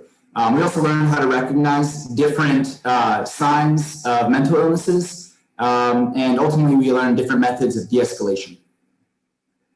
Officer Wentz, directing your attention to the evening of October 19th, 2018, what was your assignment that night? I was just on a routine night shift assigned to the sobriety checkpoint. What, if anything, drew your attention? Well, a car approached the checkpoint in which the driver seemed a bit disheveled, so I asked him to pull over and roll the window down. Now, officer, you mentioned disheveled. Can you expound on that a little bit? Sure. His hair was all messy, eyes were kind of glazed over, and I could detect an overwhelming body odor coming from the car. He also had a lot of stains on his clothing. Officer Wentz, were you able to identify the driver of the vehicle? Yes, I was. It was Timothy Ray. And what did you do after you identified the driver? Well, I went over and handed my ID to my partner so that he could run the plates. And then in the meantime, I returned to Mr. Ray's vehicle. Officer Wentz, what happened when you returned to Mr. Ray's car? He started asking me a bunch of crazy questions. What kind of crazy questions? Well, out of nowhere, he yelled, "Are you with the CIA?" Like I hadn't told him earlier that this is just a routine traffic stop. What happened after he asked you, are you with the CIA? Well, I mean, I told him, no, I'm not. Here's my Skelton PD badge. But he seemingly didn't hear me and just kept talking. So what was he saying when he just kept talking? He said that he knew the CIA was after him because they believed he was a known terrorist or something like that. I don't know. It didn't make any sense to me. He seemed completely paranoid. Did he say anything else that was out of the ordinary? Well, he did frantically say that he could hear the CIA sirens coming to get him. So, Officer Wentz, after he made that comment to you that the CIA sirens were coming to get him, what happened next? I told him there were no sirens. And again, I explained I'm not with the CIA, showed him my PD badge all over again. But at this point, I also asked him to please step out of his vehicle. What happened when you asked Mr. Race to step out of the vehicle? He asked if he could see my CIA credentials first. So I showed him my PD badge all over again and explained everything once more. What happened when you again tried to explain all this to him? Well, I asked him what the heck he was talking about with all the CIA stuff. And his response? I'll never forget it. He turned his head, looked up at me like he hadn't noticed that I was there the entire time. And then, I don't know, we just started doing jumping jacks. Jumping jacks? How did you handle that situation? Well, I of course told him to stop, but he just kept going like he couldn't hear me at all. I eventually had to pull out my gun and order him to stop. So, Officer Wentz, once you had your gun pulled on him, that must have gotten him to stop then, right? Kind of. What do you mean by kind of?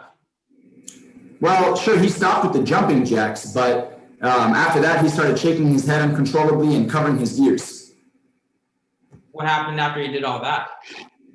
I was finally able to get him into some handcuffs. So, Officer Wentz, once you placed him in handcuffs, then that must have gotten him to stop, right? No, at that point, he continued to ramble to himself in a very quiet voice. What happened after that? Well, Detective Booth showed up at the scene and told me that we needed to take Mr. Ray to the police station, so I put him in the back of my patrol car. Now, what was Mr. Ray's demeanor inside of your patrol car? He was crying and continued talking to himself. What happened after that? Well, I took Mr. Ray to the police station and eventually placed him in an interview room so Detective Booth could interview him. Now, Officer Wentz, given all this bizarre behavior that you observed, the jumping jacks, the asking you if you're with the CIA, have you seen anything like this in your entire career? No, never. In my career, I've never seen anyone act like Mr. Ray acted that night. No further questions. Okay, Mr. Demisio, do you have a cross-examination for this witness? Yes, I do, Your Honor. You may proceed. Thank you. Officer Wentz, I want to pick up right where opposing counsel left off. Now, on direct examination, opposing counsel asked you all about your traffic stop with the defendant, right? Yes, sir. You told us all about the symptoms the defendant was exhibiting, right? Yes, just different things that I observed that night. But not once did you mention the word malingering during your direct examination, right? Objection, Your Honor, outside the scope of direct. Would you like to respond to that, Mr. Demisio? Yes, I would, Your Honor. I'm asking this witness if he ever mentioned the word malingering. I expect the witness to answer no, he didn't answer it during direct examination. This goes to the bias and credibility of the witness, but the question is outside the direct in the sense that he didn't say it during direct. Your Honor, may I briefly respond? You may, very briefly. Yes, Your Honor. Officer Wentz is an officer of the law. He's not a doctor. He's not a medical professional. Therefore, he shouldn't be expected to even understand what the word malingering is in this context. Okay. May I respond, Your Honor? I don't think it's necessary. As to the outside the scope of direct, I understand we're in federal court, but under the local rules, we're a little bit constrained about who can call whom when. And I think that Rule 611 gives me a little bit of discretion over the manner and method of proceeding. So I'm going to allow it even though it is outside the scope of the direct. And as to his qualification and ability to know what malingering is, if the witness doesn't know what the word malingering means, he's free to say that. So thank you, Mr. Cadiz. Overruled. Yes, Your Honor. I'll repeat my question, Officer Wentz. Not once during your direct examination did you mention the word malingering, right? Sure. To answer that question, I do think I know what the word malingering means more or less, but I'm not sure I would be able to know exactly what that would look like. Let me simplify for you, Officer Wentz. Not once during your direct examination did you mention as possible the defendant was just making it all up, right? Of course not. Yeah, to me, he seemed actually to be crazy and out of his mind. So that's a no to my question. You never mentioned the possibility he was making it all up, right? Yes, for that very reason. Officer Wentz, you're not a mental health expert, right? Exactly. Didn't go to medical school. Definitely not. Not a licensed psychiatrist. No, sir. Officer Wentz, you can't say for certain whether or not the defendant was faking the episodes that you saw that night. Yes or no? No, I cannot say that he was faking it or that it was real. I can't differentiate. In fact, Officer Wentz, when the defendant first came to your traffic stop, he appeared perfectly coherent, right? Yes, he did. He did seem odd from the beginning because of the different things I detected, like his smell and his disheveled look, but otherwise, yes. In fact, you told him this was just a routine traffic stop, right? Yeah, had to repeat that a few times to him. He didn't seem to get that. And because it was a routine traffic stop, you asked the defendant for his license, right? Of course. But to you, it seemed like at first, he didn't really want to give it to you, right? Correct. Speculation. Response. May we be heard outside the presence of the jury, Your Honor? You may. Your Honor, the question posed was, he didn't seem like he wanted to give it to you. This is based on the witness's rational perception, and if I may proffer. Sure. I will elicit from this witness that first the defendant asked why the officer needed the wallet and then told him that he didn't have it, when in fact he did have it right next to him. I'm not asking to go into the mind of the defendant, just the rationally based perception of what it seemed like to the officer. Therefore, this is not speculation. Okay, Mr. Cadiz. Your Honor, opposing counsel's exact words were, it didn't seem like he wanted to give it to you. Just that phrasing in and of itself seems speculative as to Mr. Ray's state of mind at the time. Okay. I don't recall, quite frankly, if the question as posed was it did not seem or he did not seem. I would agree that the witness can testify based on his rational perceptions of the defendant's behavior. So, Mr. Demisio, you can re-ask the question, make sure that it's phrased, the defendant did not seem as if he wished to give it to you. And I think the witness can answer that question. Okay? Of course, Your Honor. Thank you. Officer Wentz, to you, it seemed like the defendant didn't really want to give it to you, right? That's a possible interpretation of his behavior. I mean, he said he didn't have it, so I don't know. Well, first, Officer Wentz, he asked you why you needed it, right? That's right, he did. Then he told you he didn't have it. Correct. But Officer Wentz, that wasn't true, was it? No, it was not. Yeah, eventually it turned out he did have his registration. He had his license too, didn't he? Oh, yes, he did as well. It was in his wallet. His license was in his wallet right there in the center console. Isn't that right? Correct. Right there in plain view. It was. Now, Officer Wentz, I want to talk about what else was in plain view during your traffic stop. Now, during your traffic stop, you had your flashlight, right? I did. Shined your light in the front seat. I did. And then you shined your light in the back seat, right? Yes. Now, I want the jury to see exactly what you saw. Officer Wentz, in the back seat, there's bottles of bleach, aren't there? That's correct. There's trash bags. Yes. There's a shovel. Yes. A shovel that you thought might have blood on it. That's correct. Yeah, I wasn't sure exactly what the substance was, but that is how it appeared to me. Now, Officer Wentz, I want to go back to the defendant's license. After you pointed it out to him, he eventually gave it to you, right? Yes, he did. You gave it to your partner to run. That's correct. And as you mentioned on direct examination, when you returned to the defendant's vehicle after dropping off the license, the defendant's entire demeanor suddenly changed, didn't it?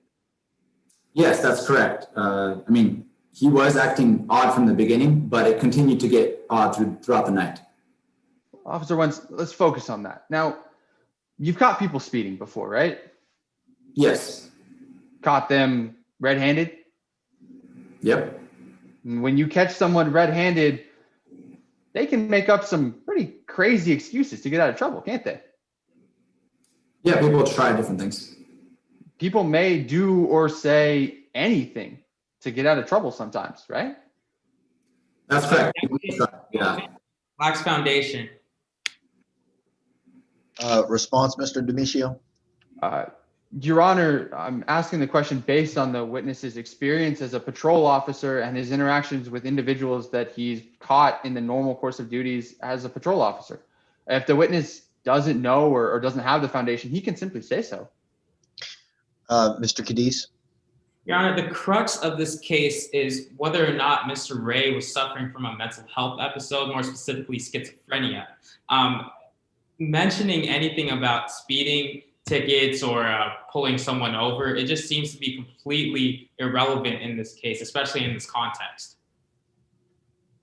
I appreciate that argument from both of you. If it continues to wander off course, then Mr. Cadiz, you can re-urge your objection. For now, it's overruled. Yes, Your Honor. Officer Wentz, people can sometimes do or say anything to get out of trouble, right? People have tried different things to get past me, but I don't let it go that far. The defendant, well, he did some pretty odd things that night, wouldn't you say? That's true. I mean, yeah, again, he didn't seem right in the head to me from start to finish. Officer Wentz, I'm not asking what he seemed like to you, just what he was doing. He was doing some odd things, right? Yes. But I want to be very clear for the jury about the timing of the defendant's odd behavior that night. Your Honor, permission to display a demonstrative for the jury. It's been shown to opposing counsel in pretrial discussions. Okay, you may. Officer Wentz, before you asked for the defendant's license, he was responsive to all your questions, right?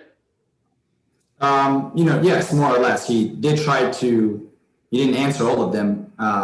He didn't provide his information right away, but otherwise, yes. Before you saw the bottles of bleach in the back seat of the car, his speech patterns were normal, right? I believe so. Before you saw that shovel in the back seat of the defendant's car, well, he was making normal eye contact, wasn't he? Yes. Before you took the defendant's license, he just kind of seemed defiant, right? That's correct. Defiant and very disheveled. So that's a yes to my question. He was defiant. Yeah, you asked what he seemed like. He seemed defiant, disheveled, odd. But Officer Wentz, after you took the defendant's license, he started talking to himself, right? That's correct. After your partner told you the defendant's license had flagged, he started crying. That's correct. After you saw that bleach in the back seat of the defendant's car, then the defendant started doing jumping jacks, right? Yes, he did seem to be going through some sort of episode during that entire time. Officer Wentz, I'm just asking you about the timing. After you saw the bottles of bleach in the back seat of the car, then he started doing jumping jacks, not before, right? That's correct. Yes. After you saw that shovel in the back seat of the defendant's car, only after did he start claiming to hear voices. That's correct. Nothing further, Your Honor. Okay, thank you, Mr. Demetrio. Mr. Cadiz, do you have any redirect for this witness? Briefly, Your Honor. Okay, you may proceed. Officer Wentz, opposing counsel just made a big deal about a lot of the timing of how Mr. Ray was behaving throughout this traffic stop. However, from start to finish, in a couple sentences, could you describe how his demeanor appeared to you? Yes, from the very beginning, I thought this driver very odd. In fact, the reason I asked him to pull over. He looked disheveled. He looked like he wasn't completely right, and that proved to be true as he continued to behave strangely throughout the entire night. No further questions, Your Honor. Okay, it's my understanding there's no recross except in very limited circumstances. Mr. Demetrio, you don't have any recross, do you? Certainly not, Your Honor. All right, then this witness may step down and be excused. And defense, you may call your next witness. Your Honor, we call Dr. Riley to the stand. Dr. Riley, welcome. You are instructed that you have been constructively sworn previously and you have the obligation to tell the truth, okay? Your Honor.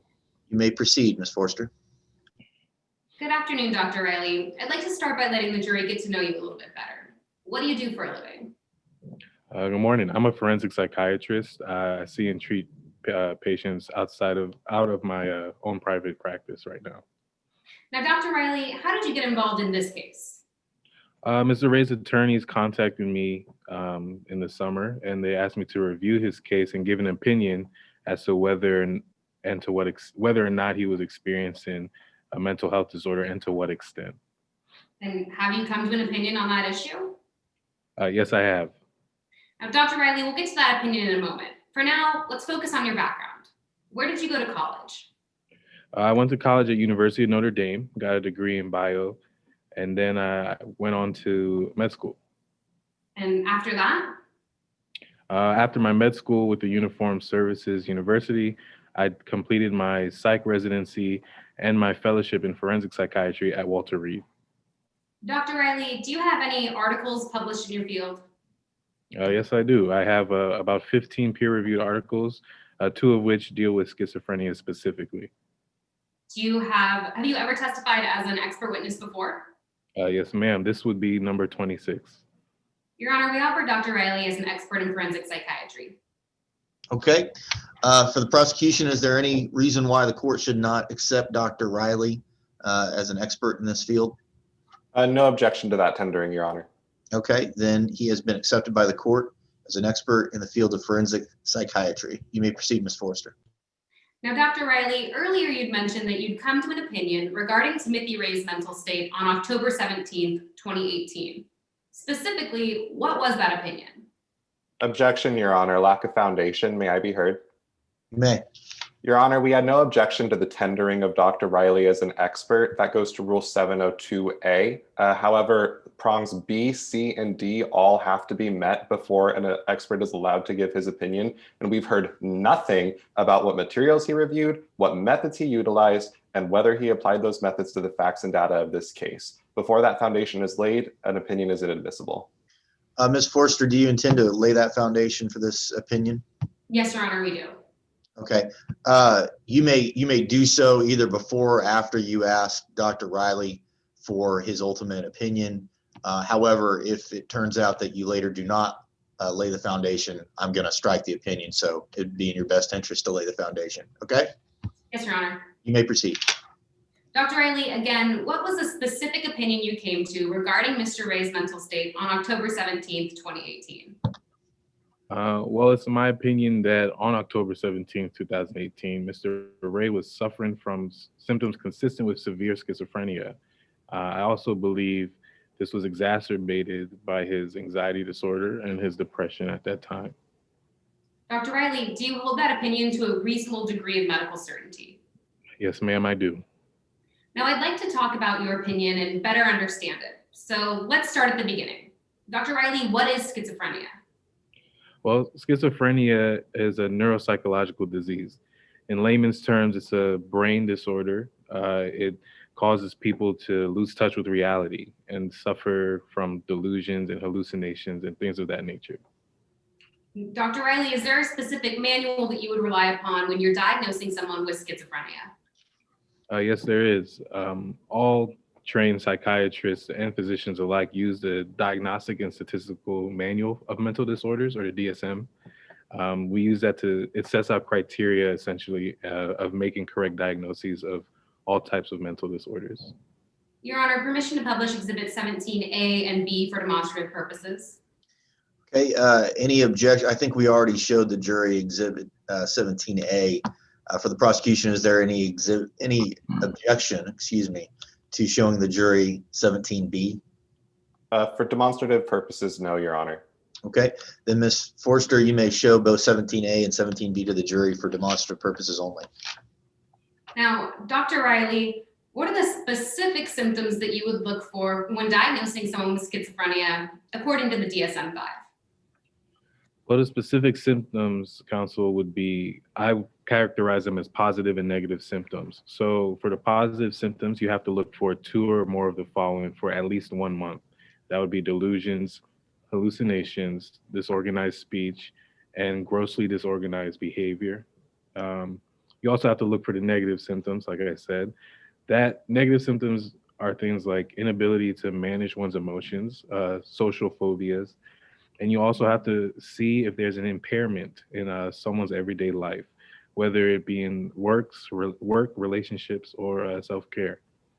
Then, of course, you have to rule out other things like substance abuse and things like that. Dr. Riley, is there anything else you have to consider? Sure. You have to look at the contributing features that won't necessarily be there for a month. These would be like mood swings, anxiety, hostility, other social deficits like that. Additionally, we look at things like childhood trauma or family history rather of mental illness as contributing factors. Dr. Riley, is there any final consideration you have to make before you diagnose someone with schizophrenia? Yes, you always have to consider, when you're conducting analyses like these, you have to consider malingering. Now, Dr. Riley, I'd like to talk about your opinion specifically, that Mr. Ray was not malingering and that he was suffering from schizophrenia on October 17th, 2018. Did Mr. Ray display any of the symptoms that you just described for us? Oh, he displayed several of them. What was the first symptom you found him to be displaying? Mr. Ray was experiencing delusions. Your Honor, permission to publish a demonstrative for the jury. This has been shown to opposing counsel previously. Okay, you may.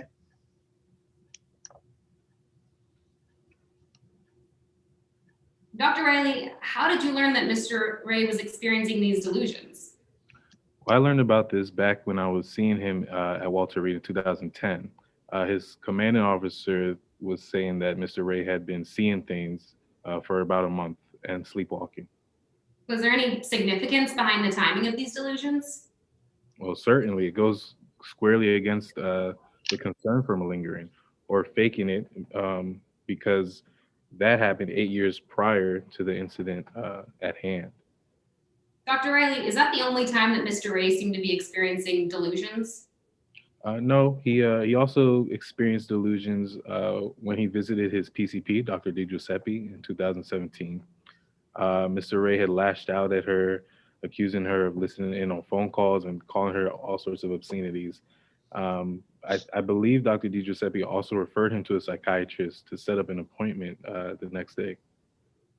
Dr. Riley, what was the next symptom that you noticed Mr. Ray to be displaying? The next symptom I noticed Mr. Ray displaying was hallucinations. And how did you learn about those hallucinations? Well, I learned about it through my interview with Mr. Ray. He said he was having hallucinations in 2017, leading up to October 17th, 2018. He also mentioned since the age of 10, he would hear voices randomly pop up in his head. He also talked about seeing triangles change shapes and colors of that nature. What was the next symptom that you found Mr. Ray to be displaying? That would be a dysphoric mood. So things like depression, hostility, mood swings, if you will. How did you learn Mr. Ray was displaying any of those little features? That's with my subsequent interview with his wife, Jessica Ray. She told me that Mr. Ray had always had issues with mood swings. She also told me there was times he would lock himself in the bathroom for hours, refusing to come out. Basically, she just described him as a completely different person in 2017. Was that the only time Mr. Ray exhibited such a dysphoric mood? No, I believe from talking to his boss, Miss Naja Jacobs, she described an incident in which Mr. Ray had confronted and pushed his co-worker up against a wall, threatening to kill him. That's a clear sign that he's not in control of his emotions. He was also acting hostile. And these are things we typically see associated with schizophrenia. Dr. Riley, after this dysphoric mood, did you notice any other symptoms that Mr. Ray seemed to have? Yes, counsel, that would be paranoia and anxiety. Your Honor, at this time we object under Rule 403. May I be heard? Yes. Your Honor, when we were shown this demonstrative during pretrial discussions, we were told that it would be in line with what the DSM states, that it would show that these phrases wouldn't necessarily be asked about as specific symptoms of schizophrenia. In fact, what we discussed a few minutes ago was that there are 5 symptoms of schizophrenia: delusions, hallucinations, something called negative symptoms, and then 2 others that Dr. Riley did not diagnose the defendant with. As a result, by displaying each of these as separate symptoms, this has the incredible effect of mischaracterizing and misleading the jury in understanding which symptoms under the DSM Mr. Ray was actually suffering from. So we object to the use of referring to these as specific symptoms, since they all fall within the category of negative symptoms under the DSM. Your Honor, if I may be heard. Yes. As opposing counsel mentioned, we did show this demonstrative to them prior to trial. At that time, opposing counsel asked me if Dr. Riley would be stating that each of these were specific symptoms stated in the DSM. He specifically asked me if Dr. Riley would be stating that these were all things that were exhibited for an extended period of time, one or two features that had to be seen for nearly a month. It was at that time I explained to opposing counsel that Dr. Riley, as he has testified to today, would explain that there are both positive and negative symptoms, as well as some associated features. Here, Dr. Riley is diving into those associated features, which were explicitly displayed earlier under associated features. These are all included in today's observation made by Dr. Riley, and they're all associated features, traits, and symptoms that were used during his diagnosis. Your Honor, if I may? Yes. Opposing counsel's question just now was, what was the next symptom Mr. Ray was exhibiting? Nothing about associated features. This is misleading to the jury. Here's what rephrase if necessary. Here's what I'm going to do. I'm going to instruct the jury that the only diagnostic criteria for schizophrenia appear in the demonstrative exhibit 17A. And so they're to know that those are the only diagnostic criteria.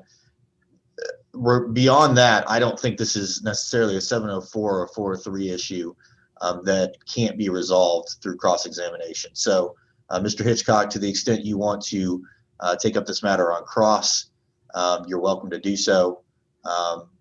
Beyond that, I'm going to overrule the objection at this time. Okay? Yes, Your Honor. You may proceed, Ms. Forster. Dr. Riley, how did you learn that Mr. Ray was exhibiting paranoia or anxiety, those associated features with schizophrenia?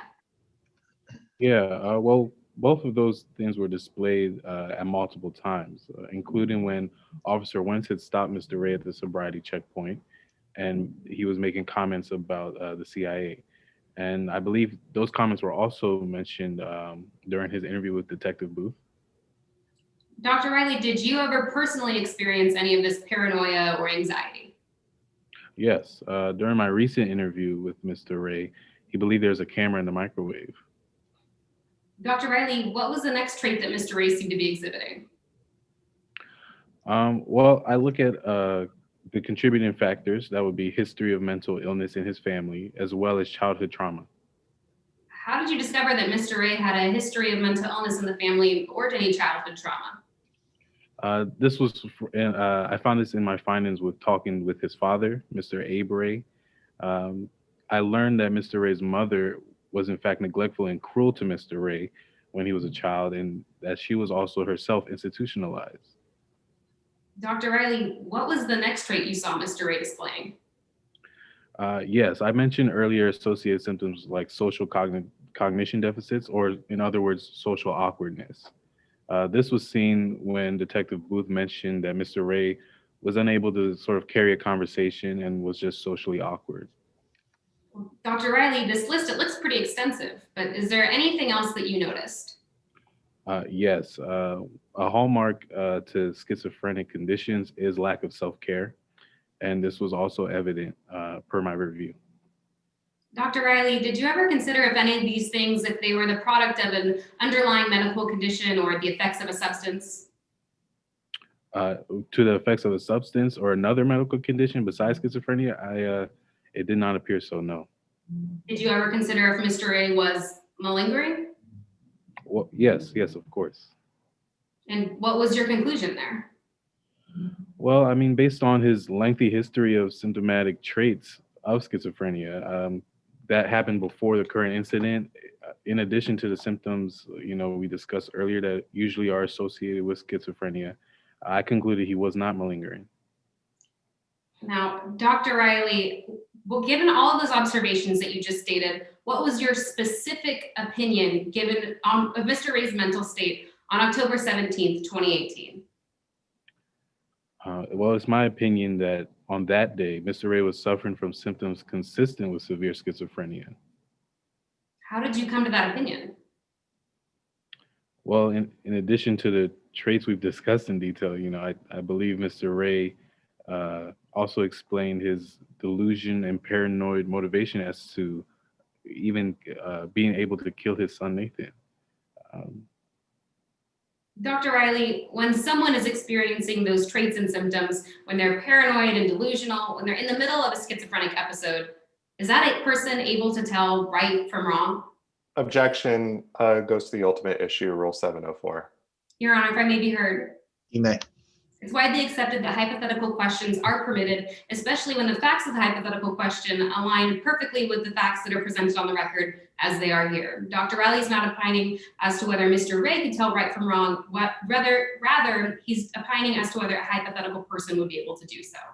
Your Honor, if I may, opposing counsel just stated that his opinion was that he was suffering from severe schizophrenia on October 17th, 2018. They're trying to backdoor an opinion on the ultimate issue by framing it in a hypothetical immediately following a question detailing the exact same symptoms that the expert just testified to. This is inadmissible under Rule 704. Your Honor, if I may be heard briefly. Sure. I specifically stated in my question and emphasized that it was when someone, not Mr. Ray, just a hypothetical someone. Okay. I'm going to resolve this with another instruction to the jury, that the issue of whether or not at the time of Nathan's death, the defendant was able to ascertain right from wrong is a matter for them alone. But I will allow you, Ms. Forster, to ask the witness whether or not a person with a severe mental illness is sometimes unaware of the rightness or wrongfulness of their actions. Okay, so you can phrase the question that way. Dr. Riley, again, when someone is experiencing a severe mental illness, is that person able to tell right from wrong? Well, by definition, when someone's having it, I would say it depends on the mental disorder, but when someone's experiencing things like delusions or paranoia, by definition, they're not in touch with reality. So any sense of right and wrong is lost. Objection 704. Your Honor, the question as phrased was whether or not they would know the difference between right and wrong, not whether or not they can know the difference between right and wrong. This is clearly violating 704. Yeah, I tend to agree, and I'm going to sustain that objection. But Ms. Forster, if you want to rephrase your question as to whether or not a severe mental illness can interfere with a person's ability to know rightfulness or wrongfulness, then you can do that. Okay? Yes, Your Honor. Dr. Riley, would a severe mental disability affecting a person's ability of whether they can tell right from wrong? Yes, it would affect that. And finally, Dr. Riley, did you base your opinions off of all the materials that you've reviewed today in today's case? Yes, I did. No further questions. Okay, Mr. Hitchcock, do you have a cross-examination for this witness? I do, Your Honor. You may proceed. Hello, Dr. Riley. Hello. I'd like to begin by talking about why you reached the conclusions you did in this case. Now, you were paid for your work today, right? Yes, I was. An hourly rate and a flat fee. But it wasn't your standard rate, was it? No, I reduced the hourly rate, I believe, given Mr. Ray's former service with the military. That's right. The defendant got a discount. Like all veterans of our U.S. military, I do give them I charge them at a lower rate. Yes, that's not unstandard. So just bringing you back to my question, the defendant got a discount. Yes, I believe it was $100. Now, like you said, part of the reason for this discount is because he's a fellow veteran like you, right? Correct. Objection, relevance. Your Honor, this goes to bias. Okay, do you want to be heard further on that, Ms. Forster? Yes, Your Honor. Dr. Riley is a trained psychiatrist. He's testified in multiple different hearings today, and he's specifically trained in forensic psychiatry. So it would be normal that he would be able to provide these services to members of the armed forces. That's not a bias. That's merely his background and his area of expertise. I'm going to allow Mr. Hitchcock a little bit of leeway to go into bias since it is cross-examination. Overruled. I'll ask again, Doctor. Just to be clear, part of the reason for that detective was, for that discount, I apologize, was because he's a fellow veteran like you, right? Well, I provide discounts to all veterans. I deal with civilians and with military personnel. So that's just a standard policy I had put into practice. Well, Doctor, your practice is specifically dedicated towards serving veterans in their legal affairs, right? Not as I see both civilian and military personnel. But that's a main focus of your practice? It's one of our focuses, correct. And you're hoping to expand? I don't believe so. I mean, I think I'm fine with how we're doing things right now, Counsel. Isn't it true that in your report you stated you're hoping to expand? I mean, I believe I believe so. Not necessarily anytime soon. Well, regardless, if you're hoping to expand, if the defendant's found legally insane, that'll be good for your business, right? I wouldn't say that. No, my job as a forensic psychiatrist is just to have the facts presented, to assess my patient and make a medical assessment. Objection, relevance. Again, this goes to bias. Your Honor, if I may be heard. I think the objection was untimely, so overruled. Doctor, isn't it true that you said a favorable outcome in this case would be good for your business? Okay, Ms. Forster, Yes.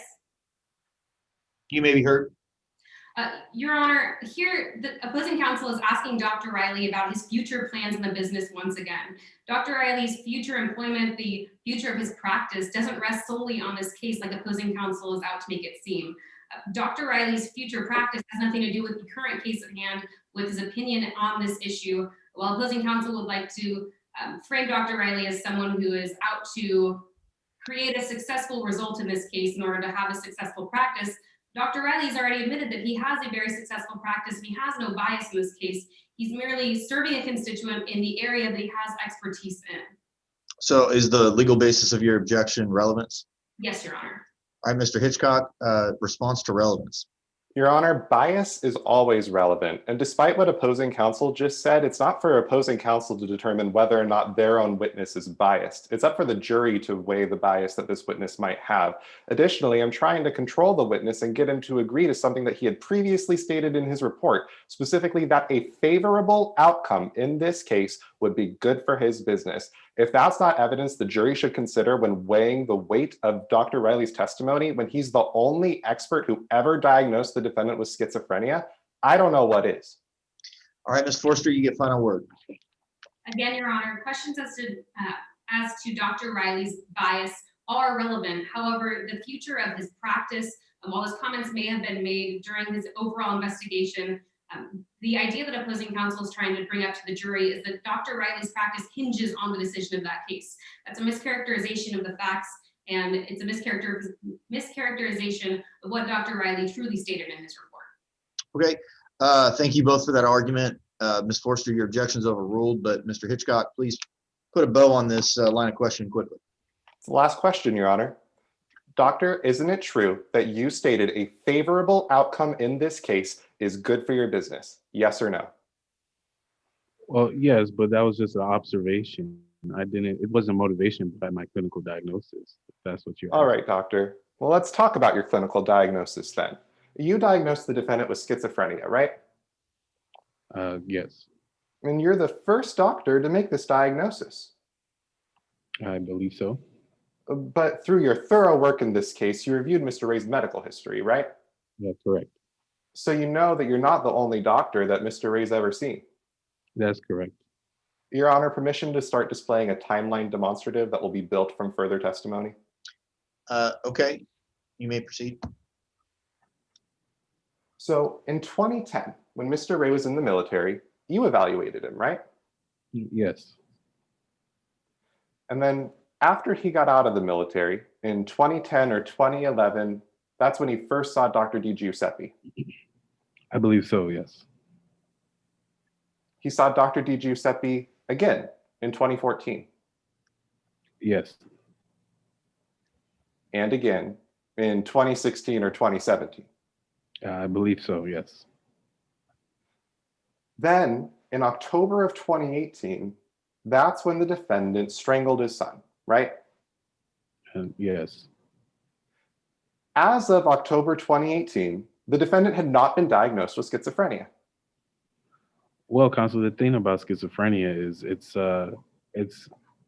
all those times that he was under assessments were sort of like snapshots. So when I saw him in 2010, at that time, you know, he may not have had the most positive symptoms right away, but then reviewing like Dr. Di Giuseppe, he was clearly having delusions, I think the third time he met her. And just from learning all the things about his hallucinations and things of that nature prior to then, it's possible that the symptoms, the schizophrenia just sort of progressed. And unfortunately, we couldn't correctly diagnose it at the times. Dr. Riley, you just gave a very thorough response to a question I didn't ask. My question was whether on October 2018, the defendant had been diagnosed with schizophrenia. And at that time, he had not, had he? No, he had not. Then a year later, when he's in prison, he sees a doctor there too, right? Yes. And then in November 2019, That's when you finish your investigation and diagnose the defendant. Correct.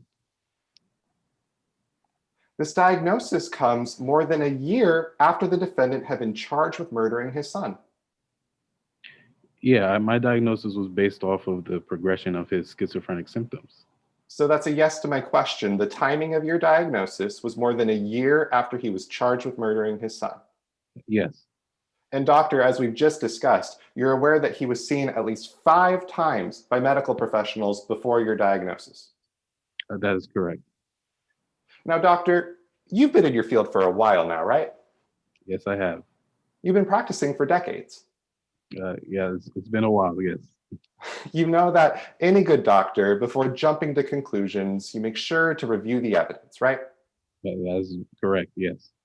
And that you follow the facts. Yes. And that if you see clear signs of something, they probably shouldn't be ignored, right? That is correct, yes. Doctor, I'm going to put on screen what's already in evidence as Exhibit 10. Now, these are Google searches from the defendant's cell phone that you reviewed in your investigation, right? That is correct. These Google searches are from October 18th, 2018, the day after the defendant killed his son. Yes. Now, let's walk through these Google searches. Mr. Demetrio, if again you could zoom in on these, please. The first search is countries that don't extradite for murder. Yes. This means roughly countries that won't send someone back even if they're charged with murder. That is correct.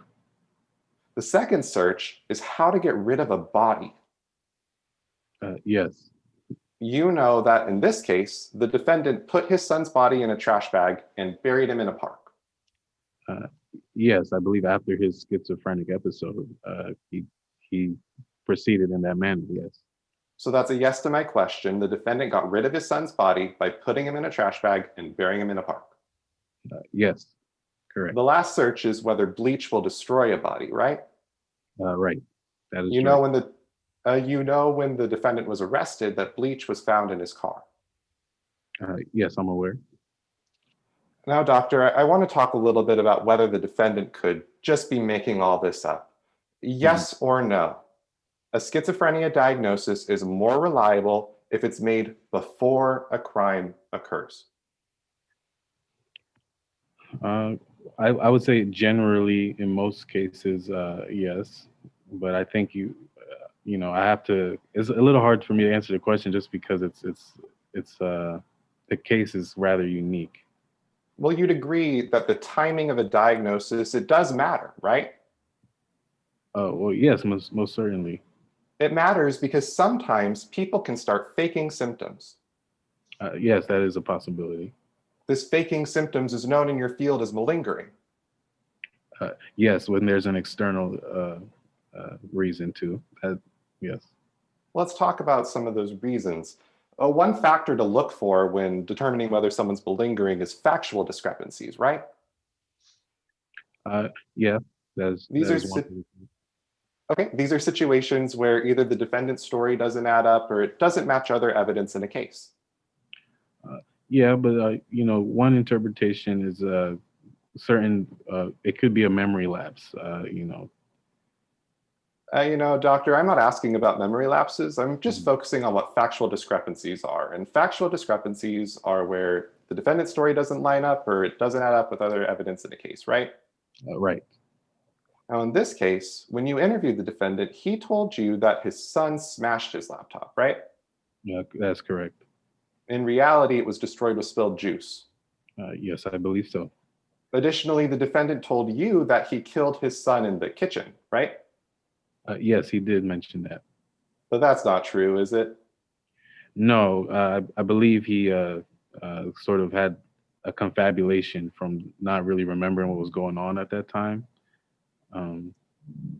All right, well, let's talk about another sign to look for. Another sign to look for is whether symptoms increase when a defendant is faced with imminent criminal culpability, right? Correct.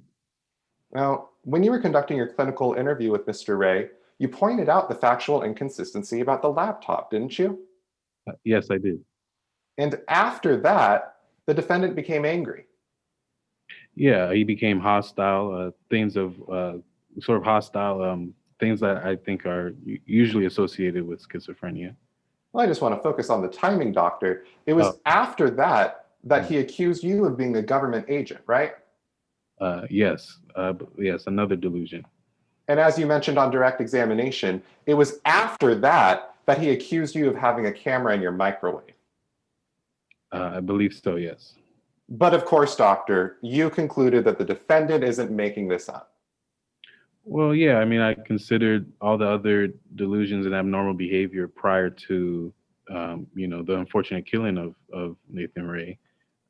So that's how I came, that plus all the things we have talked about, that's how I came to my conclusion. Great. Thank you, doctor. No further questions. Okay. Thank you, Mr. Hitchcock. Ms. Forster, do you have a redirect for this witness? Briefly, Your Honor. Okay. Now, Dr. Riley, opposing counsel just asked you, if you saw clear signs of something, then that thing shouldn't be ignored. Did you see clear signs of schizophrenia prior to the incident today? Yes, counsel, I believe I did. And finally, Dr. Riley, as opposing counsel alluded to, does the future of your practice hinge on the outcome of this case? No, counsel, it does not. I'm happy to treat patients, whether civilian or from military service. No further questions. Okay. May this witness step down and be excused? Yes, Your Honor. Dr. Riley, thank you for your time. Defense, you may call your next witness. Your Honor, no further witnesses at this time. The defense rests. Okay. Am I to understand then that both sides do finally rest and close?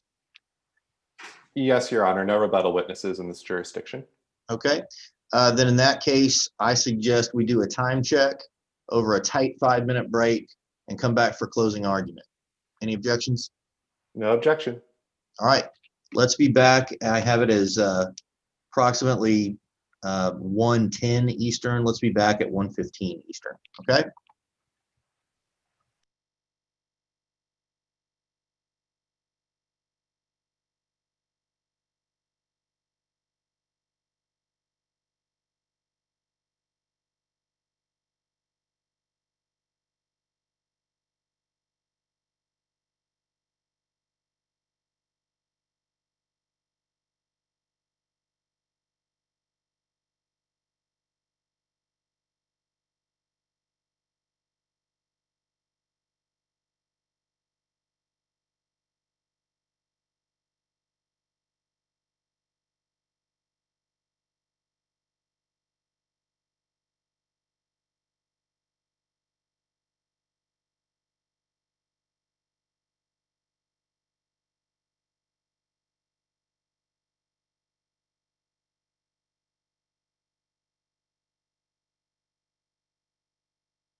Okay. If we have the advocates and the jurors back from break, we can proceed with closing argument. Is the prosecution ready to proceed? Yes, Your Honor, but before I do, may I just ask two things? One, I know my time for closing argument. I've been informed I have 10 minutes. I'd like to preemptively reserve 30 seconds of that for rebuttal for my timekeeper's awareness. Additionally, just for my benefit, would it be okay if my timekeeper could pop on screen at 9 minutes so that way I know when to wrap up my main portion? Absolutely. Thank you. With that, I am ready to proceed. Okay, you may proceed when ready.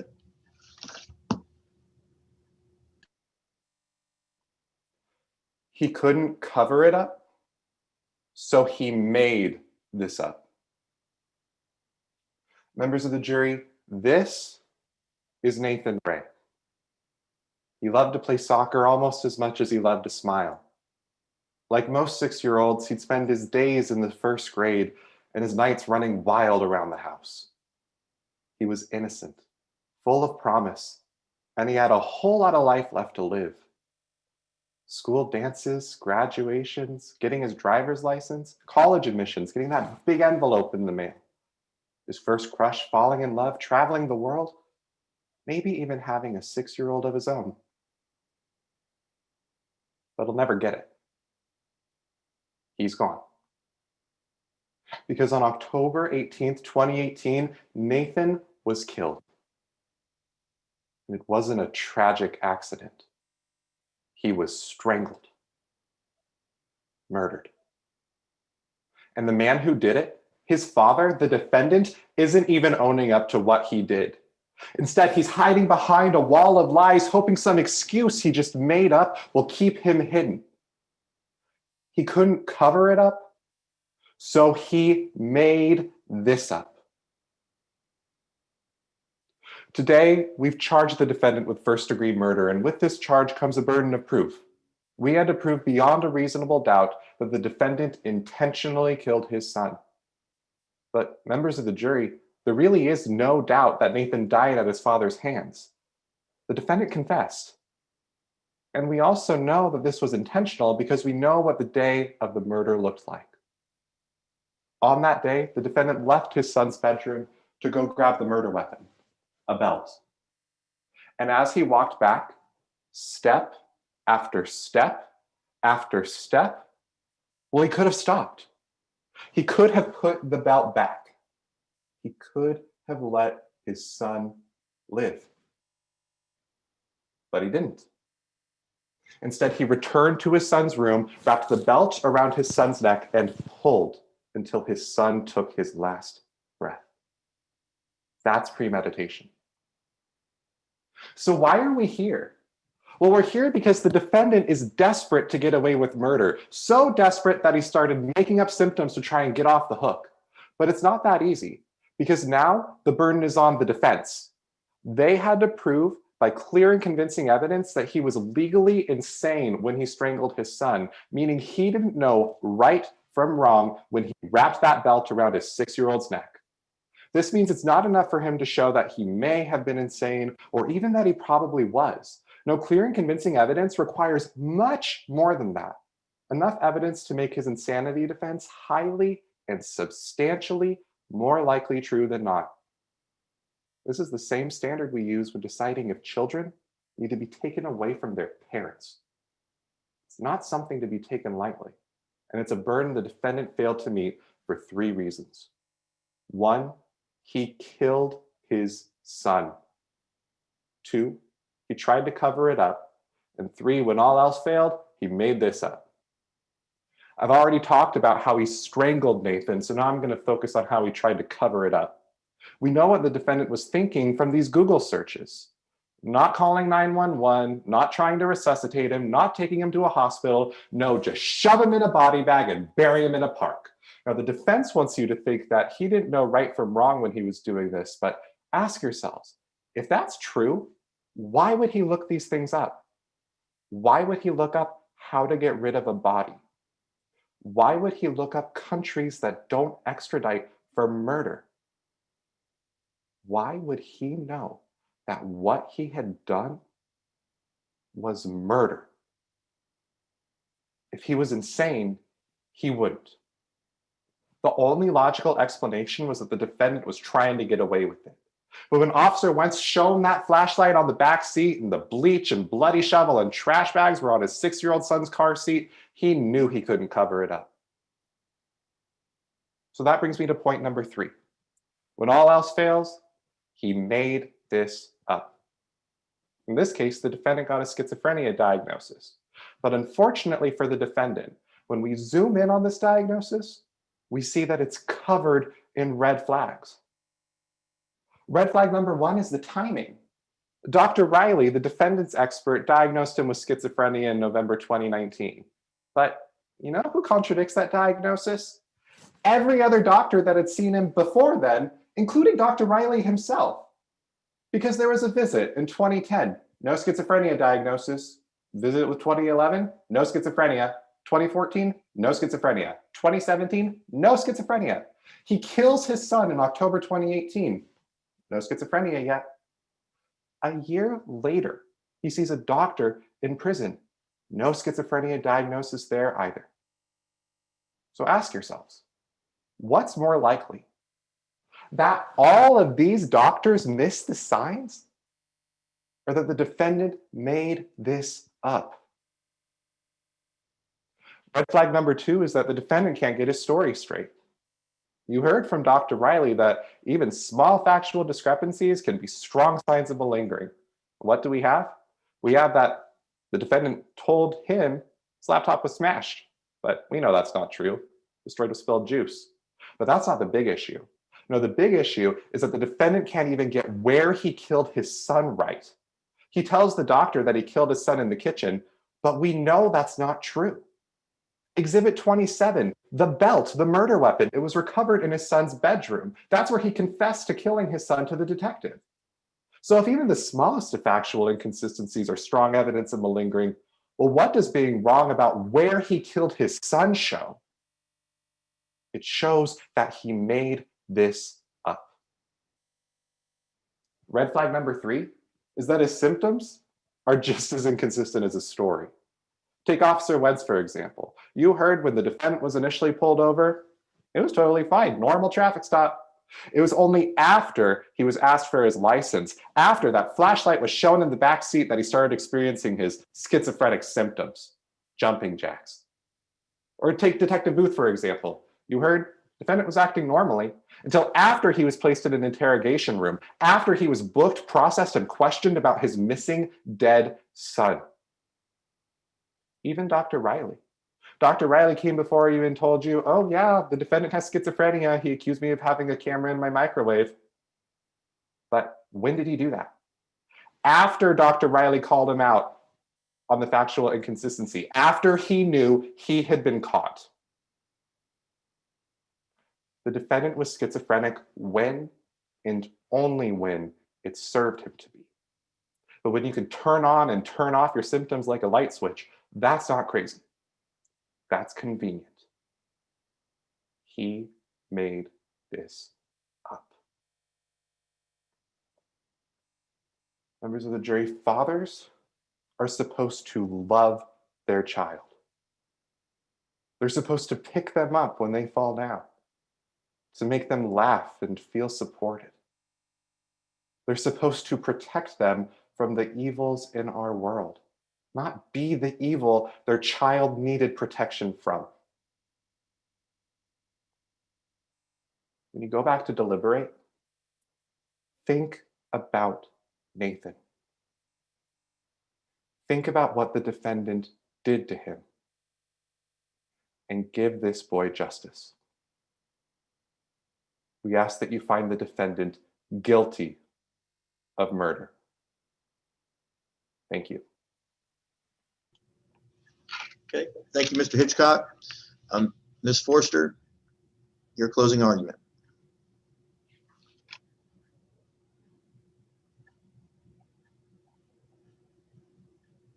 There's no question that what happened today was a tragedy.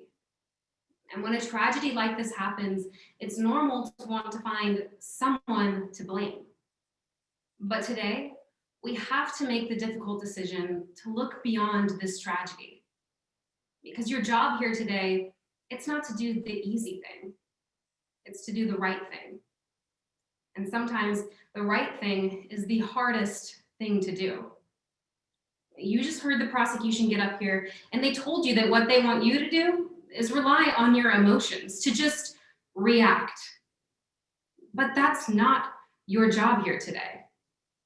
Your job as jurors is to apply the law to the facts and to do so dispassionately. And when you do that, you'll realize that on October 17th, 2018, Mr. Ray was battling a disease. He was battling against an often unseen villain, schizophrenia. And he lost that battle. And in the aftermath, he lost his only son. And before we get into the facts of today's case, I'd like to discuss what you're here to decide, because there are two main issues before you today. The first, did Mr. Ray kill Nathan with malice aforethought? Did he premeditate it, do it willfully and deliberately? Did he mean to do it? And if he did Mr. Ray even have the mental state that was required to commit that crime? In other words, did Mr. Ray's schizophrenia render him unable to appreciate what he was doing and the wrongfulness of those actions? Now, each of these issues, they come with their own burden. First, for the prosecution to convince you that Mr. Ray meant to kill his son, for them to meet their burden, they have to meet the highest burden in the nation, beyond a reasonable doubt. But sometimes it can be difficult to understand just how high that burden is. When lawsuits are filed and billions of dollars are at stake, beyond a reasonable doubt is higher than that. When the government wants to separate children from their families, beyond a reasonable doubt is higher than that. It's so high because we as a nation understand that you need to be absolutely certain when you're making such crucial decisions. It's right here in your jury instructions in black and white that beyond a reasonable doubt, it requires a level of moral certainty, one that leaves you without hesitation to act. But how does that apply in today's case? In short, the prosecution has to convince you to a moral certainty that Mr. Ray meant to kill his son, that he wanted 6-year-old Nathan dead. But every single thing that you heard in today's case shows that that couldn't be farther from the truth. Mr. Ray repeatedly told Detective Booth that he didn't mean to do it, that he didn't understand what he was doing. You never heard anything about Mr. Ray's plan or his intent. Instead, what you heard was a father sobbing, shocked, and terrified about what had just taken place. And it doesn't end there. Remember that videotape, the one of Detective Booth's interview with Mr. Ray? The one that would have shown you Mr. Ray's body language, the way he was speaking, the way he was acting. The one that would have shown you exactly how he was acting when he said crazy things like, "I think you're with the CIA," or "They told me to do it." If I told you this was it, would you want to see it? Would you want to see this video before you made such a crucial decision in today's case? If you answered yes, he's not guilty. If you answered no, but you hesitated, he's not guilty. Now let's say that you have no hesitation siding with a detective who ignores protocols, only interviews 2 witnesses, and writes a 1-page report about the death of a child. Say that's your thing. Or that despite everything you heard to the contrary today, you still believe that Mr. Ray wanted his only son dead. Even if you believe that, even if you believe that the prosecution succeeded in meeting their burden, there's still another hurdle that they have to clear. Mr. Ray's mental health. Because Mr. Ray, he has an affirmative defense in today's case, an insanity defense. Before we get into the details of that defense, I'd like to discuss why we have an affirmative defense in the first place. When a person is suffering from mental health, they aren't able to tell right from wrong when they're in the middle of a schizophrenic episode. And the law realizes this. It realizes that we can't hold people responsible for something that's completely out of their control. And that's the purpose of an affirmative defense. Now, we have the burden of proving this defense today, but our burden is completely different than the prosecution's. All we need to meet this burden is what's called clear and convincing evidence. Basically, you just need to find that it's substantially more likely to be true than untrue that Mr. Ray's schizophrenia caused him to act the way that he did on October 17th, 2018. And that's a burden that we easily met today. Because what you heard today, what you learned, was that everyone knew something was wrong with Mr. Ray. His wife knew it, Officer Cruz knew it, Officer Wentz knew it, Detective Booth knew it, Dr. Giuseppe knew it, and finally, Dr. Riley confirmed it. He put the pieces together and he realized that Mr. Ray had been suffering from schizophrenia. Not like the prosecution will tell you. They said that he got a diagnosis of schizophrenia. No one wants that diagnosis. No one wants to face that battle. And it's not as if Dr. Riley, he pulled this opinion out of thin air. Dr. Riley based that opinion on the DSM, the Bible of mental health. And he based it on observations from people that were closest to Mr. Ray. Dr. Riley, an expert with years of experience, someone with over 15 scholarly articles in the area, he told you how he used those observations to form an opinion. An opinion that stated that someone in Mr. Ray's position, they wouldn't be able to tell right from wrong when they were in the middle of a schizophrenic episode. And in order to make an accurate diagnosis, a true diagnosis, you have to start at that patient's childhood, not at the crime scene. Because what we heard today was that at the age of 3, Mr. Ray's mother refused to feed him. She would force him to take ice-cold baths. And then at the age of 6, Mr. Ray's mother was institutionalized with a severe mental illness. As early as the age of 10, Mr. Ray reported hearing voices that weren't really there. All early signs of schizophrenia, all things that can't be made up, like the prosecution wants to tell you. And then in 2010, 8 years before the incident, more things that can't be made up. Officer Cruz, Mr. Ray's commanding officer, told you that Mr. Ray was seeing things for nearly a month. He was experiencing delusions. And then in 2017, we've got more signs that can't be made up because they occurred a year before the incident. These signs, they were more delusions that occurred. This time with Dr. Giuseppe, Mr. Ray's primary care physician, the doctor that knew him best. Dr. Giuseppe described how in 2017, Mr. Ray came into her office and he completely snapped. He accused her of wiretapping her phone calls. He called her a bitch. Now, this concerned Dr. Giuseppe so much that she set up an appointment for Mr. Ray to see a psychiatrist. And she set that appointment up for the very next day. More signs of schizophrenia, more signs that can't be made up. But that's not the only sign, because Mr. Ray, he also experienced hallucinations. He would hear voices telling him to hurt people. He would see triangles on the walls changing colors and shapes. These hallucinations, they plagued Mr. Ray, and they plagued him for years, but they were especially prevalent in the weeks that led up to the incident on October 17th, 2018. They were signs of schizophrenia. And remember that Dr. Riley told us that a telltale sign of schizophrenia is how it can affect your relationships with those that you love.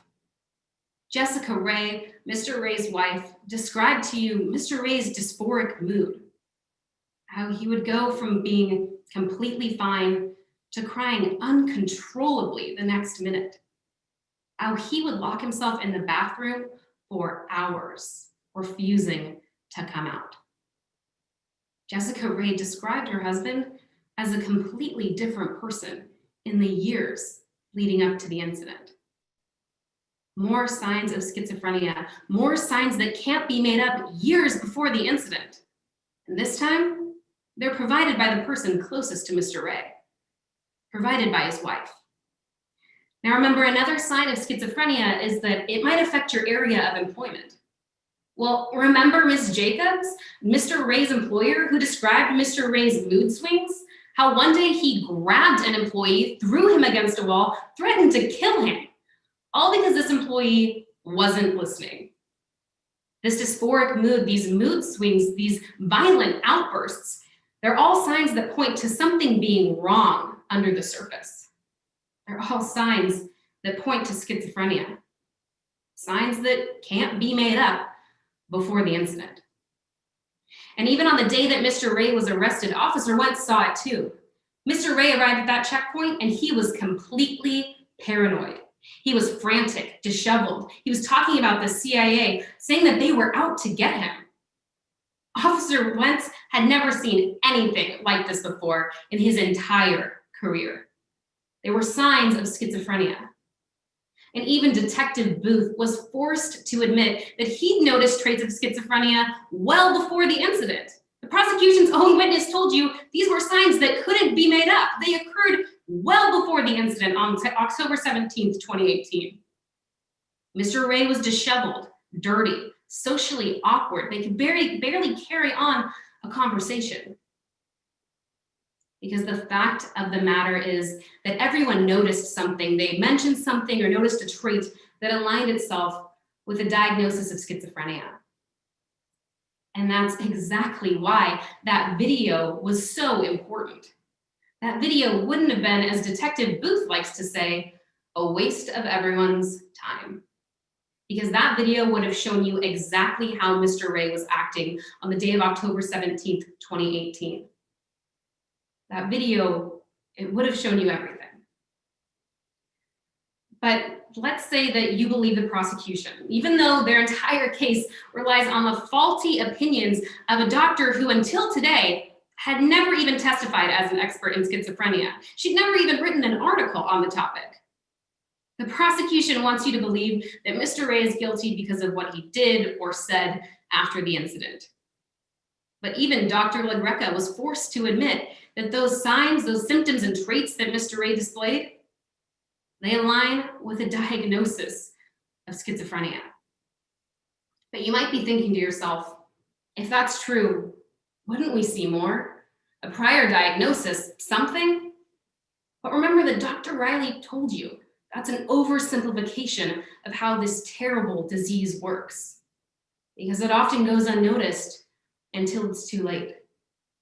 Let's face it, mental health, it comes with a stigma.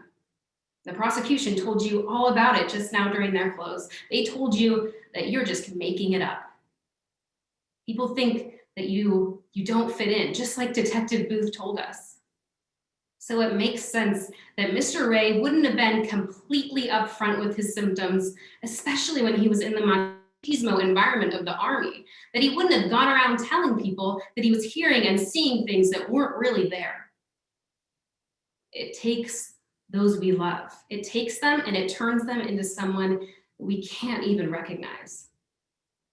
And that's no different here. That's why today we're asking you to make the difficult but right choice. Because Mr. Ray never wanted to hurt Nathan. He's not guilty. And even if he did, what happened that day was the result of a years-long battle with schizophrenia, a battle that Mr. Ray lost.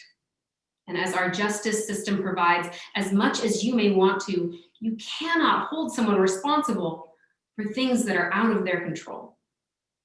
Find Mr. Ray not guilty by reason of insanity.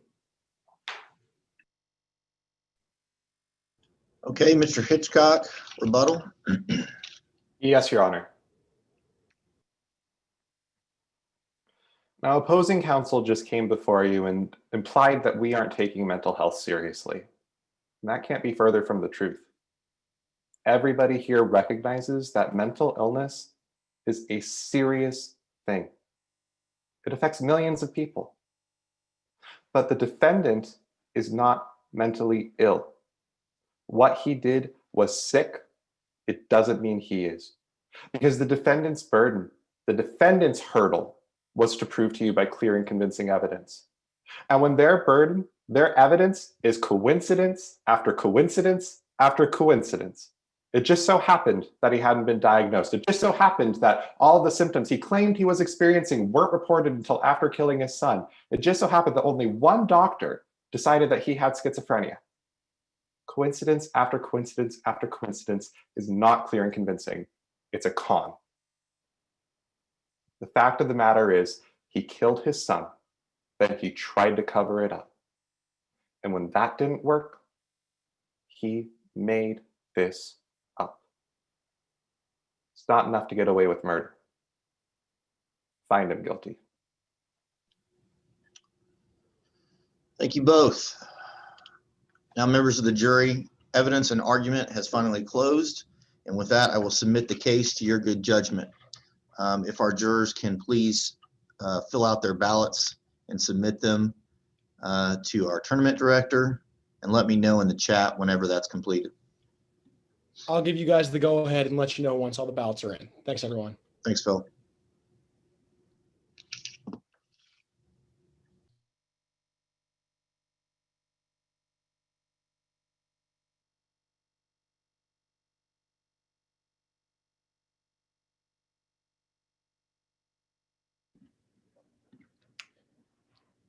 Just waiting on juror. Just take a look at my spreadsheet here. Juror Reinitz. Oh, no, actually, I'm sorry. I moved her. Juror Whites. So I submitted it. Okay, let me just take a look here. Who are we waiting on?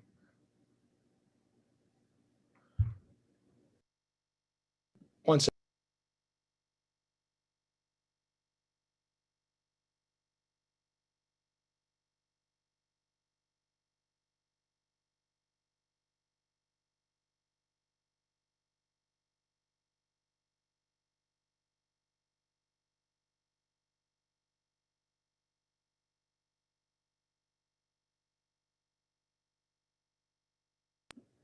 Yeah, Amanda, we're just waiting on your ballot.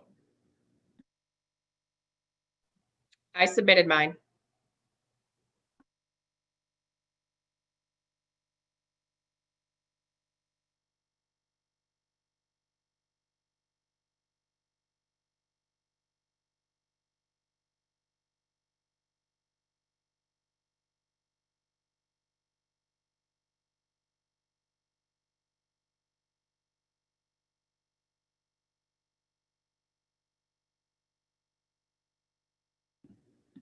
Okay, go ahead and start comments.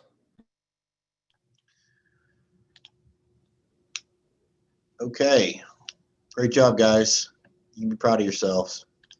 Let's go with some brief comments, and we can start with Juror May. Thank you. First of all, you guys did a really, really good job. I'm constantly impressed by the quality of the litigation that I see in this tournament, and you guys obviously in the semifinals did an excellent job. Just a couple of comments. I personally don't think that going into a lot of questions with regard to an expert's, what they're being paid and things like that is really that helpful. I understand why in this instance, because there were some questions about, you know, why this witness was giving this testimony, but I'm not sure it was really that helpful. And the other thing is, so I'm going to hit both sides. I mean, everybody did a great job. So these are just two teeny comments. As far as for the defense, I thought it was a little bit odd that an objection was made to the photograph of the kid, meaning you wanted to keep that away from the jury, and then you took the position that one of the officers was keeping things away from the jury. So it just seemed a little bit inconsistent to me. So, but those are minor, extraordinarily minor.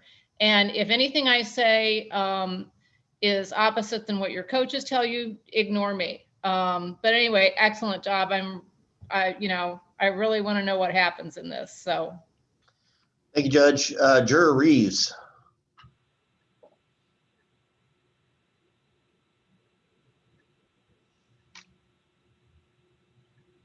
Your audio is not coming through on mine, at least. I'm connected by my phone and I had myself muted twice. Can you hear me now? We can hear you now. Thank you. Yeah. So I'm a litigation associate at Covington and Burling in Washington, D.C. I thought you guys did an excellent job. So just a couple of quick comments. I thought almost all of the objections coming from the defense were bad. I think I would not have made probably like 85% of those objections. I think Juror May talked about one of them, objecting on 403 grounds to the photo of the victim. I wouldn't have done that.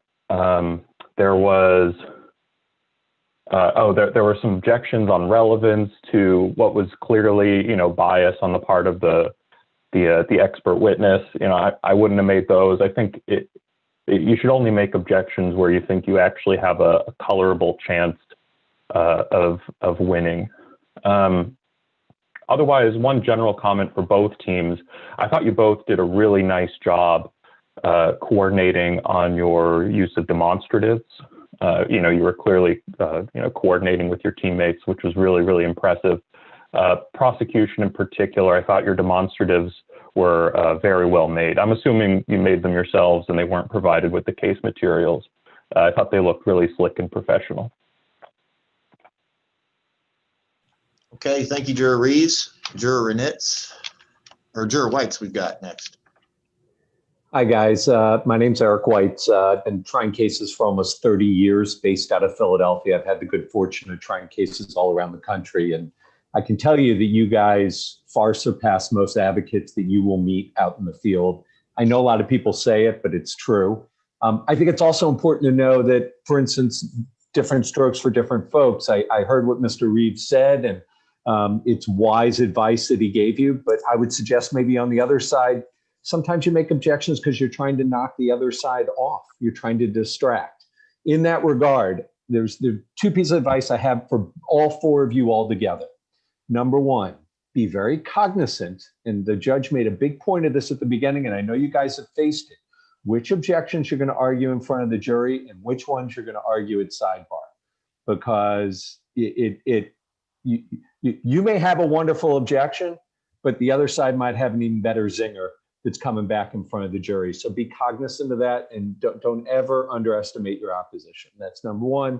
Number two, the biggest piece of advice I can give you, and it's one of the hardest lessons I think for all trial lawyers to learn, is you guys have lived this, breathed it, eaten it from day one. And we get that way when we live with our cases for years. So you guys understand what's going on. You understand burdens. You understand facts. You understand stories. The jury doesn't. And I think both sides, with witnesses, with medical concepts, with even the story, you all jumped right in and you missed an opportunity, and you lose the jurors. You missed an opportunity to take a step back and explain a little more of not just what you're saying, but why you're saying it. I thought you guys are excellent. Whether you go on to the finals or not, you guys, it's cliche, but you truly are winners. I was a finalist in my moot court competition 100 years ago, and it taught me more, even though I didn't win. And I got to participate in national stuff like this, and it's stuff that I savor to this day, almost 30 years later. So congratulations to all of you. Thank you. And Juror Renitz, finally you. Hi, I'm Amanda Reinitz. I'm an assistant U.S. attorney in Philadelphia, where I do criminal work, specializing in violent crime and domestic terrorism. I echo the other jurors with your fantastic work. Also a big fan of mock trial and moot court all throughout college and law school, and I thought you guys did a fantastic job. My ballot was very close. The only thing I will add to what's already been said is on cross-examination, when you get the witness who's not answering your direct question, be careful how often and when you're saying, directing you back to my question, because sometimes they are answering your question, they're just not answering it the way you want. And sometimes it can be more effective to just re-ask the question a couple of times before you go with kind of the sarcastic, that's not what I asked you. But congratulations to everyone, and good luck to the team that moves on. And with that, I'll turn it over to Phil. Great. And so first off, thank you to our panel. We have an amazing panel. Judge May, as she said in the chat a minute ago, is a judge in Indiana. Mr. Weitz, I know, does trial work in Philadelphia, and Amanda does criminal work for the U.S. Attorney's Office. And so we've got a really good panel. And I'll save the last juror for least, Cody Reeves, not least, I'm sorry, Cody Reeves, who is my former college mock trial teammate and college mock trial All-American in 2015. So I know we've got a really esteemed panel, but Cody is by far number one. Just kidding. Thanks, Cody. So this was a really great round. I mean, this was Clash of the Titans. Two division winners. Of the 18 ballots that these two teams had in their preliminary rounds, they won 14 of their 18 ballots combined. So these are really two great teams. And so I expected this to be a really close round. And it was. It was the split decision. And the last ballot came down to 2 points.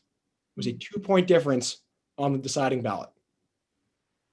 And so the winner of our semifinal round and moving on to the championship round in 2 hours, representing the defense, Team 108. So congratulations to all of you, Team 108. You'll be representing the defense in the championship round is what I should have said, in case that was confusing. Congratulations to all of you. Thank you so much to our just fantastic scoring panel. I couldn't believe the panel that we had for the semifinal in terms of how credentialed they are and how fantastic they were. So thank you to our scoring judges. And everyone who's watching our stream, you can tune in 2 hours to watch our championship round that's going to kick off at 4 o'clock. And you're going to see Team 108 representing the defense in that championship round. So thanks, everyone.